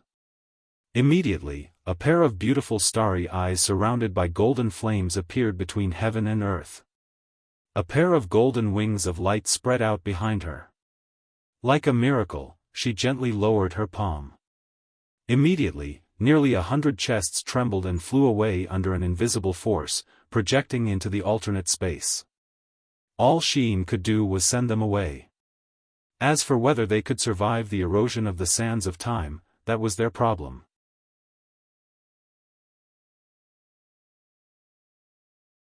Chapter 820. Tianji Province, Jiulong Harbor. It was the largest harbor in the entire Tianji Empire. At this moment, Jiulong Harbor was bustling with activity. There was an endless stream of horses and carriages on the shore, and people were waiting in the water. As long as an order was given, thousands of iron-skinned warships would cross the strait and head straight for the broken tripod world on the other side. The coolies roared to encourage themselves and moved heavy ballistae onto the warships. The troops of the Flowing Spirit Army stood on the shore and supervised the preparations for the voyage. At this moment, the ground suddenly trembled, and the sea was no longer calm. A buzzing sound came from the sky. What's wrong? A captaincy squinted at the sky and said, It's like an oracle. How many years has it been? Could it be that another oracle from the Western Divine Realm has come to our Tianji Empire? Whoosh, whoosh, whoosh, balls of flames fell from the sky like meteorites, heading straight for Jiulong Harbor. Oh! Oh no! Captain C hurriedly shouted, "Sound the alarm. These flying meteorites are coming for us. Tell everyone to get out of the way quickly." However, it was too late.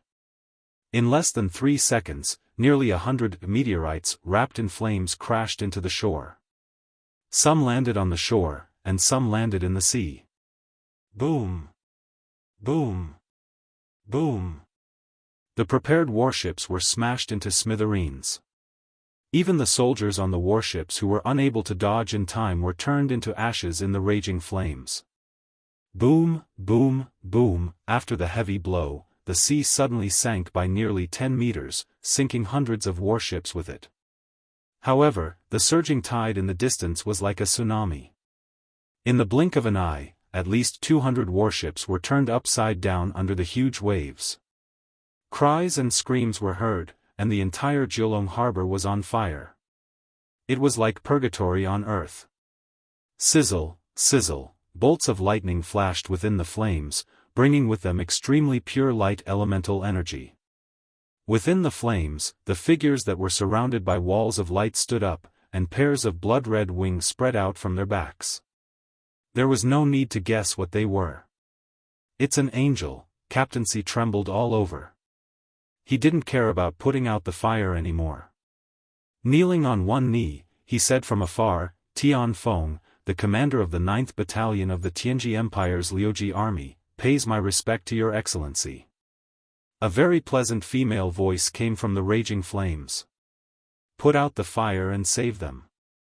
Waves of light element shockwaves came crashing down, and the invisible domain power could even suppress the flames. The 10 angels worked together, and in the blink of an eye, the raging fire on the harbor was extinguished. However, the overturned warships in the sea could only be hoisted up one by one. There was no shortcut. Amidst the clouds, a beautiful girl with closed eyes and a pair of golden wings unfurled from her back. She wore exquisite combat boots and the uniform and cloak of a battle angel. She walked over step by step, stunning Tian Feng. He gulped and said, "Subordinate Tian Feng greets Lady Golden-Winged Battle Angel." The young girl did not open her eyes to look at him. Her long eyelashes were extremely beautiful. She was already so beautiful with her eyes closed, so how beautiful would she be when she opened her eyes? Tian Feng couldn't help but think to himself. He even hoped that she would open her eyes, but to his disappointment, this battle angel had no intention of opening her eyes. "My name is Xin." The young girl said indifferently, "I am the leader of the 10 exiled battle angels, Tian Feng." "Where is this place?" In the distance, a group of elite cavalry of the Liuji army had already arrived. Many of them even had their swords drawn. Tian Feng hurriedly raised his hand to signal the people behind him not to act rashly. He respectfully said to Xin, reporting to Lady Xin, "This is the harbor of Jianghu City under the jurisdiction of the Tianji province. It is called Jianghu Port. We are currently transporting resources to prepare for war. May I know what order the Lord of the Western Divine Realm has?" "There is no order." Xin said, "We are exiled angels. We are no longer a member of the Western Divine Realm. We will help you, but not in the name of the Western Divine Realm. Do you understand?" "Yes, your subordinate understands." At this moment, iron chests floated up from the seawater behind them. The doors of the chests opened, and ugly soldiers came out one after another. Some of them had a very strong aura, reaching the Holy King realm, and some had just entered the Divine realm. Some were very weak, but they looked very capable. They were definitely the kind of people who killed without blinking an eye. Tian Feng was shocked. "Archers, prepare to shoot." "Wait." The corner of Xin's mouth curled up, and with a gentle smile, she said, "Don't be nervous, Lord Tian Feng. These people are my subordinates, and they will help you win this war." Yes, your subordinate understands." Tian Feng respectfully nodded. Xin. Amidst the lingering smoke, a pair of black wings spread open behind Dora, and she floated out, it is useless for us to talk here. Let's go and meet the Emperor of the Tianji Empire, Baiming Yuan. He is the ruler of this country, and we should meet him first. Xin frowned slightly, but did not refute. She nodded and said, okay. Tianfeng, where is Baiming Yuan? Bring us to him. Yes. Tianfeng respectfully nodded, and ordered, men, bring 10 warhorses to the battle angels. When Xin flipped over and mounted the warhorse, Terralyn could not help but be stunned. It seemed that Xin was very familiar with warhorses, and her identity was becoming more and more mysterious. However, Terralyn did not want to find out. After all, Xin had saved her life, and would not harm her. This guarantee between friends was enough. In the sea and on the shore, the metal chests kept on opening, and the banished land armies with all sorts of ridiculous weapons appeared. The soldiers of the Flowing Harmony army could not help but laugh when they saw them from afar. Some of them were holding meteor hammers, while others were hugging onto metal pipes. No one knew what they were, but the most ridiculous thing was that one of them was actually holding onto a metal hammer that looked like a toilet bowl. No one knew what it was used for. Baiming Yuan was not in the imperial capital, but in Nine Dragons City. Perhaps because it was close to Nine Dragons Port, it was suitable for the emperor to supervise. After a group of battle angels entered the city, they immediately attracted a lot of onlookers. Although Xin could not see them, she could hear the commoners' discussions. In front of them was Terralyn, and Terralyn was sitting on the horse holding the reins for her. Beside her was a group of cavalry sent by Tianfeng to protect her. There were more than 3,000 people, and this guard of honor was really big. Terralyn, Lake, Zhou Shimin, and the others had lived in the divine realm for a long time. Now that they had come to the mortal realm and seen such a lively city, they were naturally very happy. Everyone was talking and laughing, but when Terralyn looked back at Xin, she saw that her expression was incomparably calm, as if she could not hear anything. Xin seemed to never know how to smile. Terralyn's heart was secretly sour. No one knew how much suffering Xin had experienced. In the bottom of her heart, there were memories that others could not touch. Other than a polite smile, Xin did not have any other extra smile. Not long after, the procession slowly entered the palace of Nine Dragons City.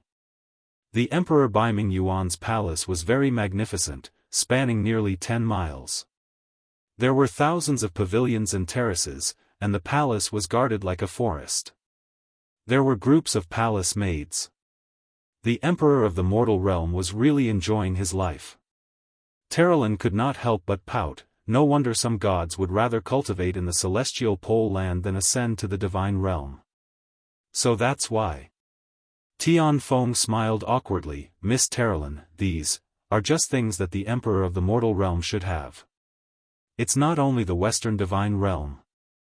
His Majesty Baiming Yuan has made great efforts to govern. With less than 40% of the continent, he has the strongest power. This is enough to prove everything. I hope Miss Terralyn can put in a good word for the Tianji Empire when you return to the heavenly realm. Humph, I will. Terralyn smiled faintly. In Tianfeng's mind, Terralyn was simply a supreme existence. It should be known that the Light clan behind her was one of the 4 great clans of the Western divine realm. There were at least hundreds of god emperors. The hundreds of planes under their jurisdiction were also rich in resources. A mere celestial pole land was like a leek field in Terralyn's vegetable garden. She could harvest it whenever she wanted. This time, sending Terralyn, Xin, Dora, and the others to the mortal realm to help win this war seemed more like a trial. The Western divine realm only wanted these battle angels to gain more profound combat experience as soon as possible. This was also a kind of gilding. If they did not experience a planar war, perhaps these young gods would not be able to take charge of a huge clan, at least not yet. Tianfeng was well aware of this and naturally could not see through it. He just slowly entered the palace hall with the 10 battle angels. Before stepping into the palace hall, Xian had already frowned slightly. She felt a very tyrannical divine power that was much stronger than her. In addition, there were also a few God-King level power fluctuations that were not much inferior to her. Presumably, the strongest was Beiming Abyss, and the rest were powerhouses under his command. Xian, Dora, Terralyn, and the other 10 exiled battle angels, please have an audience. The guard on duty shouted loudly. Although Xian could not see, through the fluctuations of power, she had a better grasp of the surrounding terrain than people with sharp ears and eyes. She stepped over the threshold and walked in with a group of battle angels. They walked straight along the red carpet in the palace hall, passing through the officials, and arrived in front of Beiming Abyss. The Empire's emperor, Beiming Abyss, was wearing a dragon robe.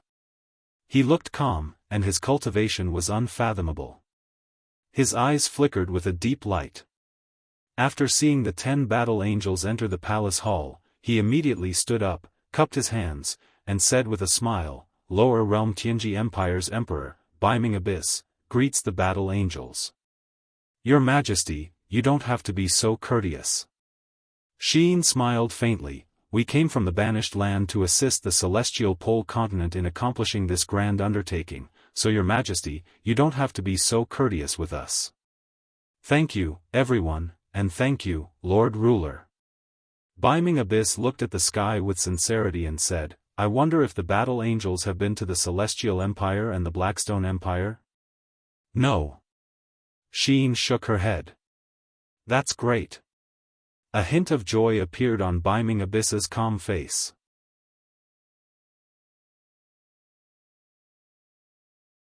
Chapter 821. To Beiming Yuan, the arrival of the 10 battle angels was of great significance. It was definitely not limited to the addition of 10 sacred martial king-level experts. The greater significance lay in the families behind these people. He had never heard of Xian and Dora before, but he had long heard of the names of Terralyn, Lake, Zhou Shimin, Luo Fei, and the others. They were all heirs of the major families. Gaining their trust meant that the Tianji Empire had gained the trust of the major families in the Western Divine Realm. This was simply a great thing for the Tianji Empire. As long as the Tianji Empire was valued by the great clans and became the cradle for them to cultivate their talents, they would have countless treasures from the immortal realm to use, especially the Radiant Origin Stone. A single Radiant Origin Stone could create a Saint Martial King. This was not a joke. Thinking of this, Beiming Yuan could not help but laugh. He said, "The Tianji Empire is the most powerful among the 3 empires in the celestial pole continent. Why don't you all stay in the Tianji Empire?" "Okay." Dora smiled. "Then we'll stay in the Tianji Empire and listen to His Majesty's orders." "Wait a minute." Xian nodded, and said, "Dora, I think you've misunderstood the ruler's intentions. The 10 of us newly promoted battle angels didn't come to the celestial pole continent to listen to orders. Instead, we're here to assist. I'll be in charge of everything, and the other members of the battle angel team will also have to listen to my orders. Our team will be independent and will not be restricted by anything." As she spoke, she raised her beautiful face and closed her eyes to look at Beiming Yuan. She said, "Your Majesty, what do you think?" Dora trembled with anger, but she did not speak. After all, she was only the vice-captain. Beiming Yuan smiled. "Miss Xian is the captain of the Battle Angel squad. Naturally, we'll listen to your arrangements. In addition, the Tianji Empire will do its best to satisfy all of Miss Xian's requests. If you need anything, just tell us. You don't have to be polite." "Okay, thank you, Your Majesty." Xian bowed in the Western Divine Realm manner and said with a smile, "Since Your Majesty has said so, then Xian will take the liberty to make some requests." "Okay, miss, please go ahead. First of all, I'll need His Majesty's token. That way, the Battle Angel Squad's movements in the Tianji Empire will be very convenient. This is a small matter. Men, bring me my Golden Emperor token." Beiming Abyss was very generous. A waiter quickly came over with a tray. It was a token made of pure gold that glowed with a golden light. The craftsmanship was very exquisite. Baiming Yuan said, "There are only 2 golden emperor tokens in the entire Tianji Empire. One is with my younger brother, Marshal Baiming Huan, and the other is this one. Please take good care of it, Miss Xin." With the golden emperor token, it's as if you're the emperor himself. You can command all the major provinces, government offices, and so on. You can also deploy the imperial army of 10,000 soldiers at any time. Thank you, Your Majesty. Xiyin placed the king's golden token into her pocket and continued, "The battle angel squad only has a few members, so I still need an army. An army that will only obey my commands. I wonder if Your Majesty is willing to bestow it to me?" Baiming Yuan narrowed his eyes and said with a smile, "This kind of army. I wonder how many people Miss Xin needs." 10,000. Oh, 10,000. That's easy. Men, take out a battalion of 10,000 men from the Flowing Spirit Army and have them follow Miss Xin. They will be ready to be deployed at any time. Wait a minute. Xiyin replied, "Transferring 10,000 men from a battalion would easily cause a lot of trouble. How about this, Your Majesty? Can I request for Your Majesty to transfer 1,000 outstanding men from each of the 10,000 men battalions of the Flowing Spirit Army to me? I will appoint the Kiliarchs of these battalions. What does Your Majesty think?" This. All right. Baiming Yuan nodded his head, "I'll listen to Miss Xin." Thank you, Your Majesty. Xiyin smiled and continued, "I have another request." Please speak. This way, I will have 20,000 men that I can deploy. When I came, I saw that your country's army was preparing warships to cross the sea. So I need a warship that can carry 20,000 men to be deployed at my command. This. Baiming Yuan muttered to himself. Is it difficult? No, it can be done. Men, take out 100 medium-sized warships and a dragon-headed warship from the 9 Dragons dock to be deployed by the battle angels. Yes. Xiyin smiled and bowed once again, "Thank you, Your Majesty." Then. Tonight, I will hold a welcoming banquet for the battle angels in the palace. I hope that you will do me the honor of coming and temporarily stay in the Golden Dragon Inn next to the palace. The largest and best inn in 9 Dragon City is the Golden Dragon Inn. I hope that you will not feel shabby. Your Majesty is too polite. Terralyn smiled. Luo Fei also said, "Thank you, Uncle." Luo Fei. Baiming Yuan smiled like an elder, "How has your father been recently?" Luo Fei nodded, "Thanks to Uncle's blessings, Father's body is very good. He has recently broken through to the 97th heavenly passage." Oh. That's really worth celebrating. Thank you, Uncle. Baiming Yuan had already walked down the steps and had the demeanor of an approachable emperor. "I've never seen Miss Dora before. May I know where you are from?" Dora respectfully said, "I come from a faraway and impoverished plain." Oh, I see. Baiming Yuan smiled, "Heroes don't ask about their background.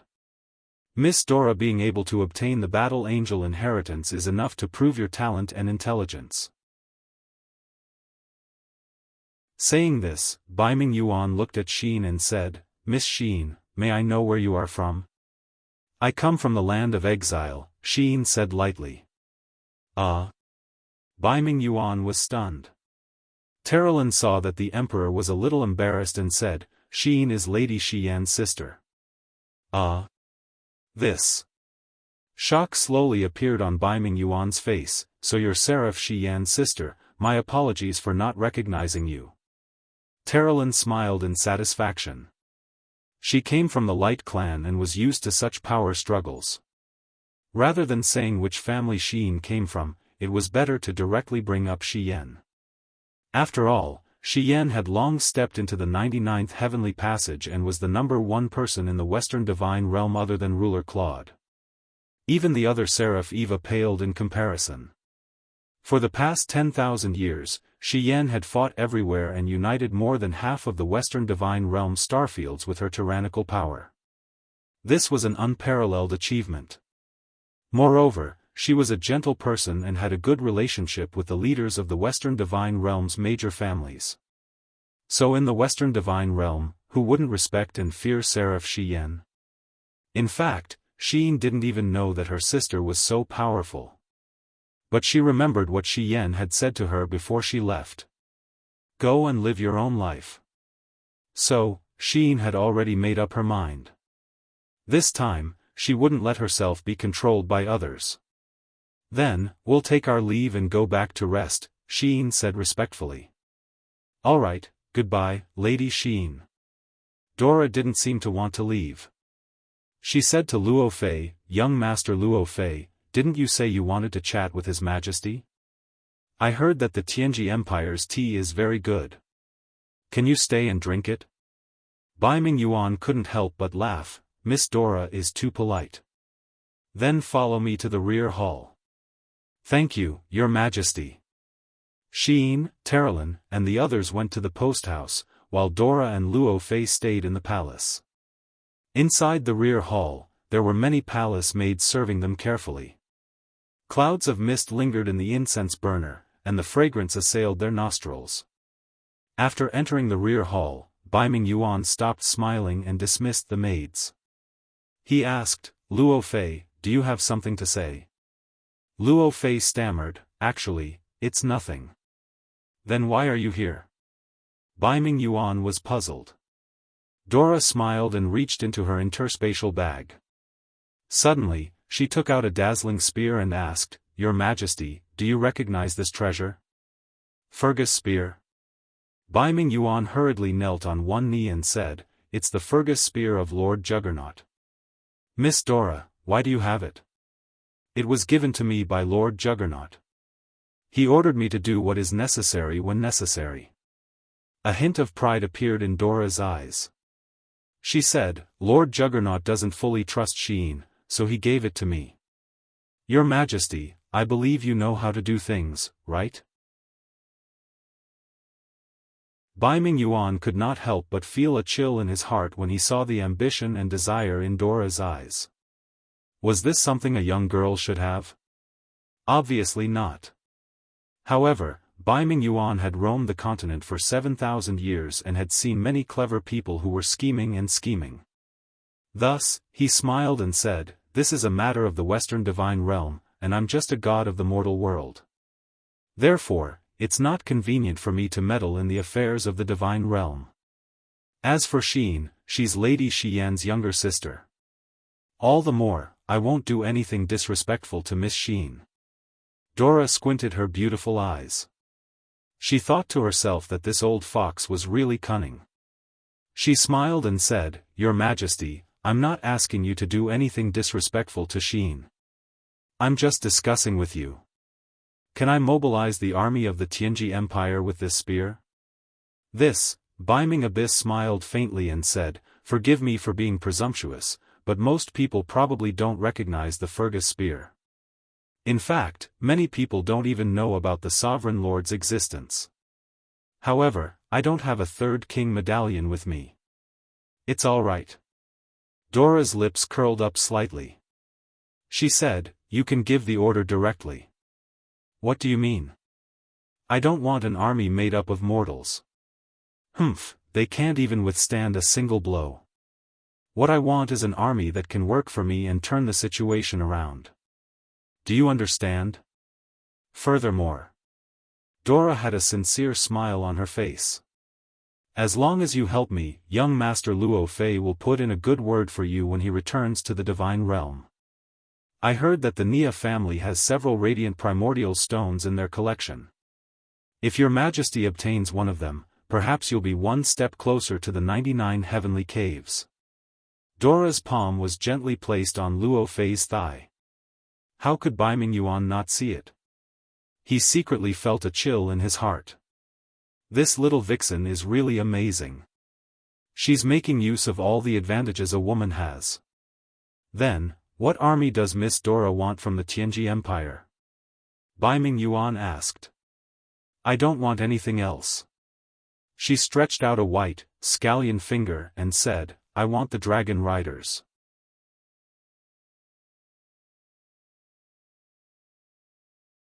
Chapter 822.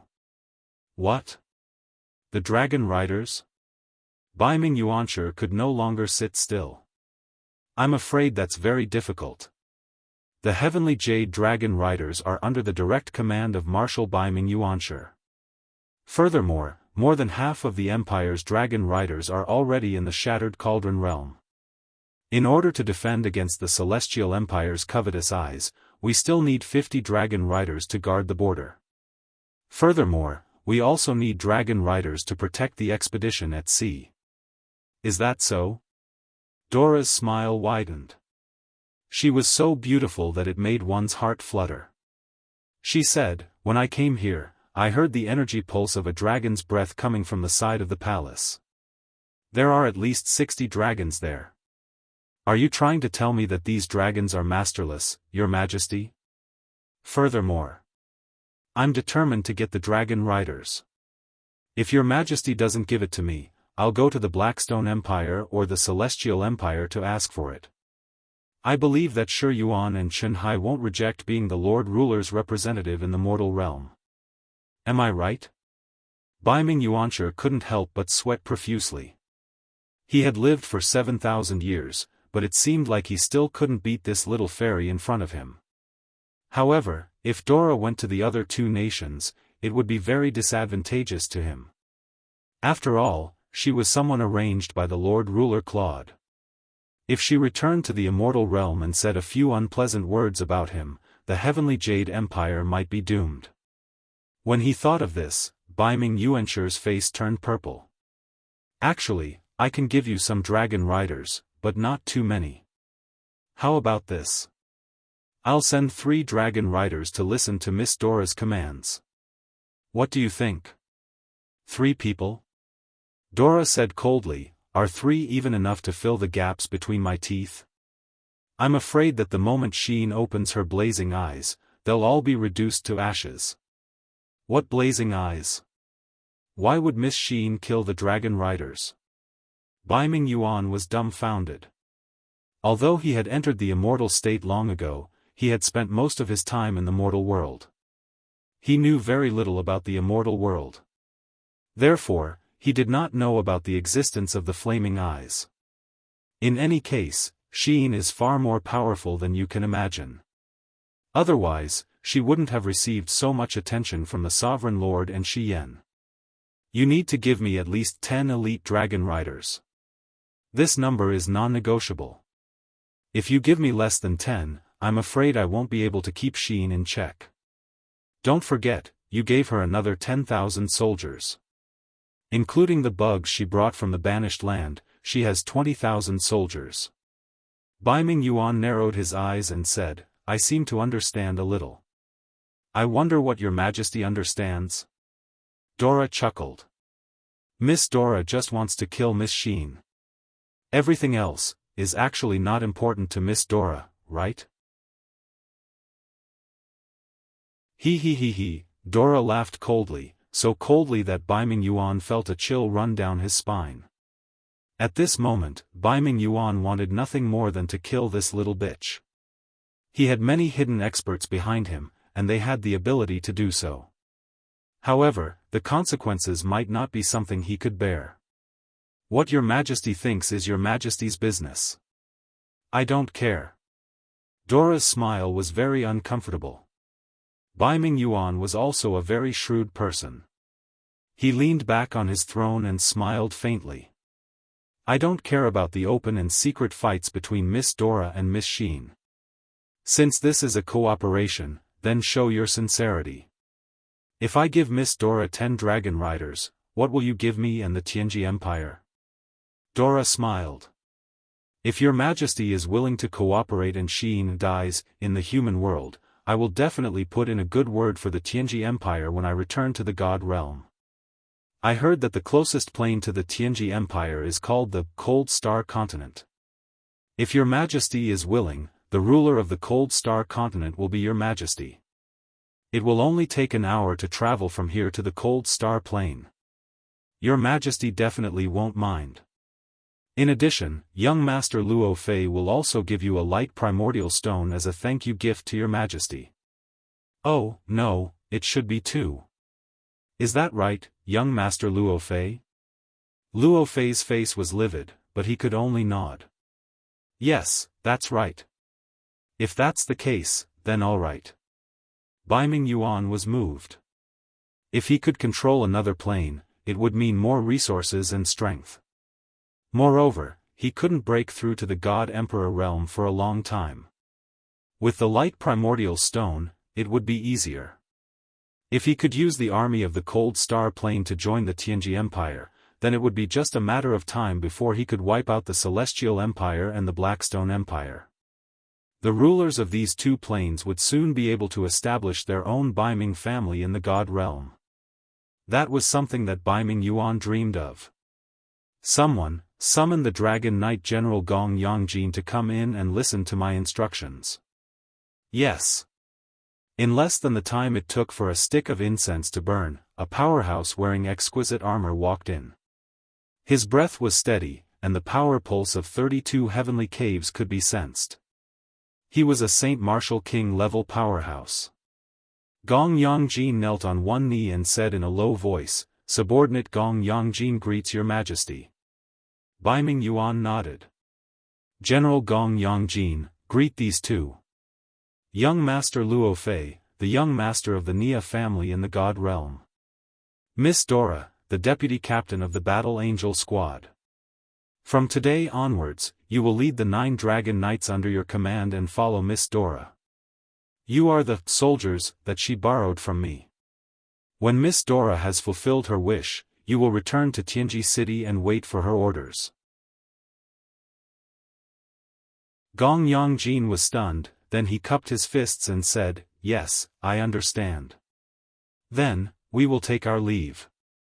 Dora stood up, bowed, and smiled. "General Gong Yangjin, bring your men to the Golden Dragon Embassy to find me." "Yes." Looking at the backs of Luo Fei and Dora, the gentle smile on Baiming Yuan's face froze, and gradually turned cold. He said, "Humph, a little bitch who thinks she's smart. Luo Fei, you are really useless. You are actually controlled by such a woman. I'm afraid the future of the Nia family can't depend on you." The banquet was very sumptuous and luxurious, and it was an eye-opener for all the battle angels. Although the immortal realm wasn't poor, the cultivation of the immortal realm required bitter cultivation. Although the spiritual energy in the immortal realm was abundant, in terms of delicacies, one still had to look at the mortal world. Everyone ate until their bellies were round, and Sheen was a little worried that these battle angels would lose their cultivation because they ate too much. As they walked on the road back to the Golden Dragon Embassy, dragon roars echoed in the air. Sheen couldn't help but frown. She looked up at the sky and said, "Are they dragon knights? Are they following us?" "No, they're not following us." Dora smiled and shouted into the sky, "Gong Yangjin, come down." Flapping dragon wings sounded, and a giant dragon descended. On the dragon's back was Gong Yangjin, who was holding a dragon spear. He said respectfully, "This subordinate greets Miss Dora." Dora smiled with satisfaction. "All right, let's go back. We will set off tomorrow. Come with me." "Yes."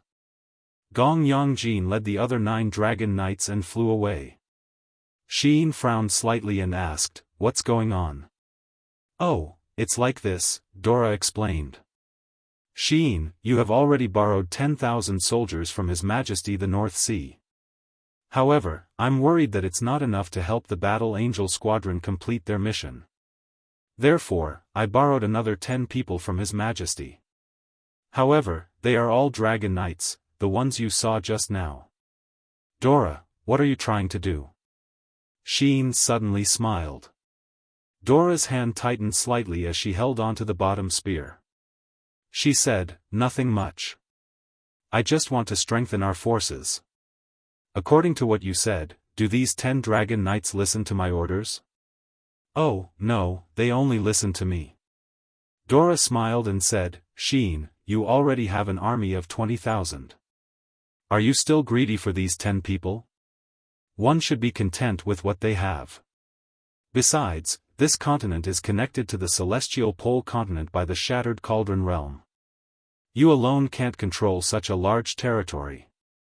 You should feel gratified to have a capable assistant like me helping you. I am very gratified. Xian's voice was very calm as she said, take care of yourself. Don't play with fire and burn yourself. Tomorrow morning, we will head to the Shattered Cauldron realm at full speed to assist in the battle. Are you coming with us? Of course.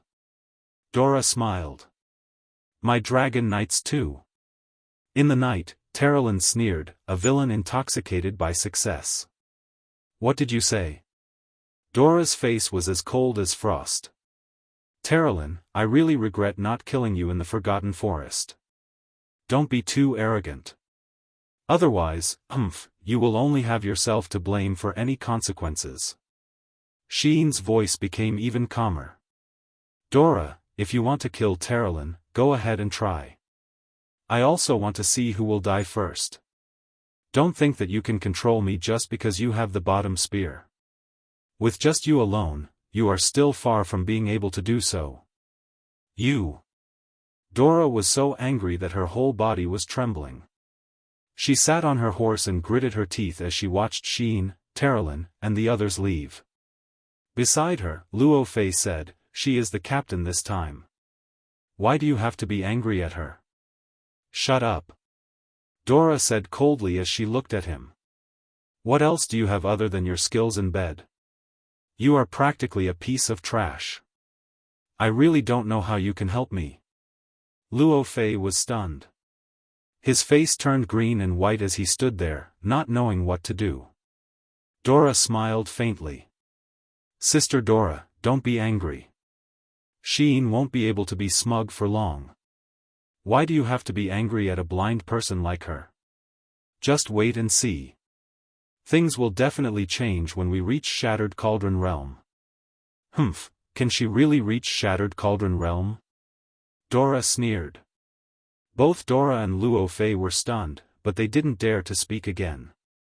After all, Dora was temperamental, and no one dared to provoke her now. In the blink of an eye, the night passed. The early morning fog covered the surroundings of the harbor. There was no wind in the morning, and only when it was close to noon would the east wind blow away the fog, allowing the warships to move towards the other shore. Based on the current wind speed, it would take about a week to reach Shattered Cauldron realm from Nine Dragons Port. The 10,000 soldiers of the Flowing Spirit Army had all arrived. However, Xian had reappointed the Kiliarchs and rewarded them. These 10 Kiliarchs were considered to be obedient to her, and this army was basically under her sole control. On the main warship, there was a lifelike dragon head proudly facing the front. It was a dragon-headed warship, and it was also Xian's ship. The waves flowed, and the sound of paddling could be heard. The warship was filled with food and water, and it left the harbor. The warship shuttled through the fog, and the cold morning fog soaked their faces. Xian actually didn't look forward to this trip at all. Even she couldn't explain why she didn't look forward to this massacre. Perhaps she hated killing to begin with. You're tuning into the UnparalleledSwordWill YouTube channel. Don't forget to subscribe and join us on this journey to catch the most captivating stories.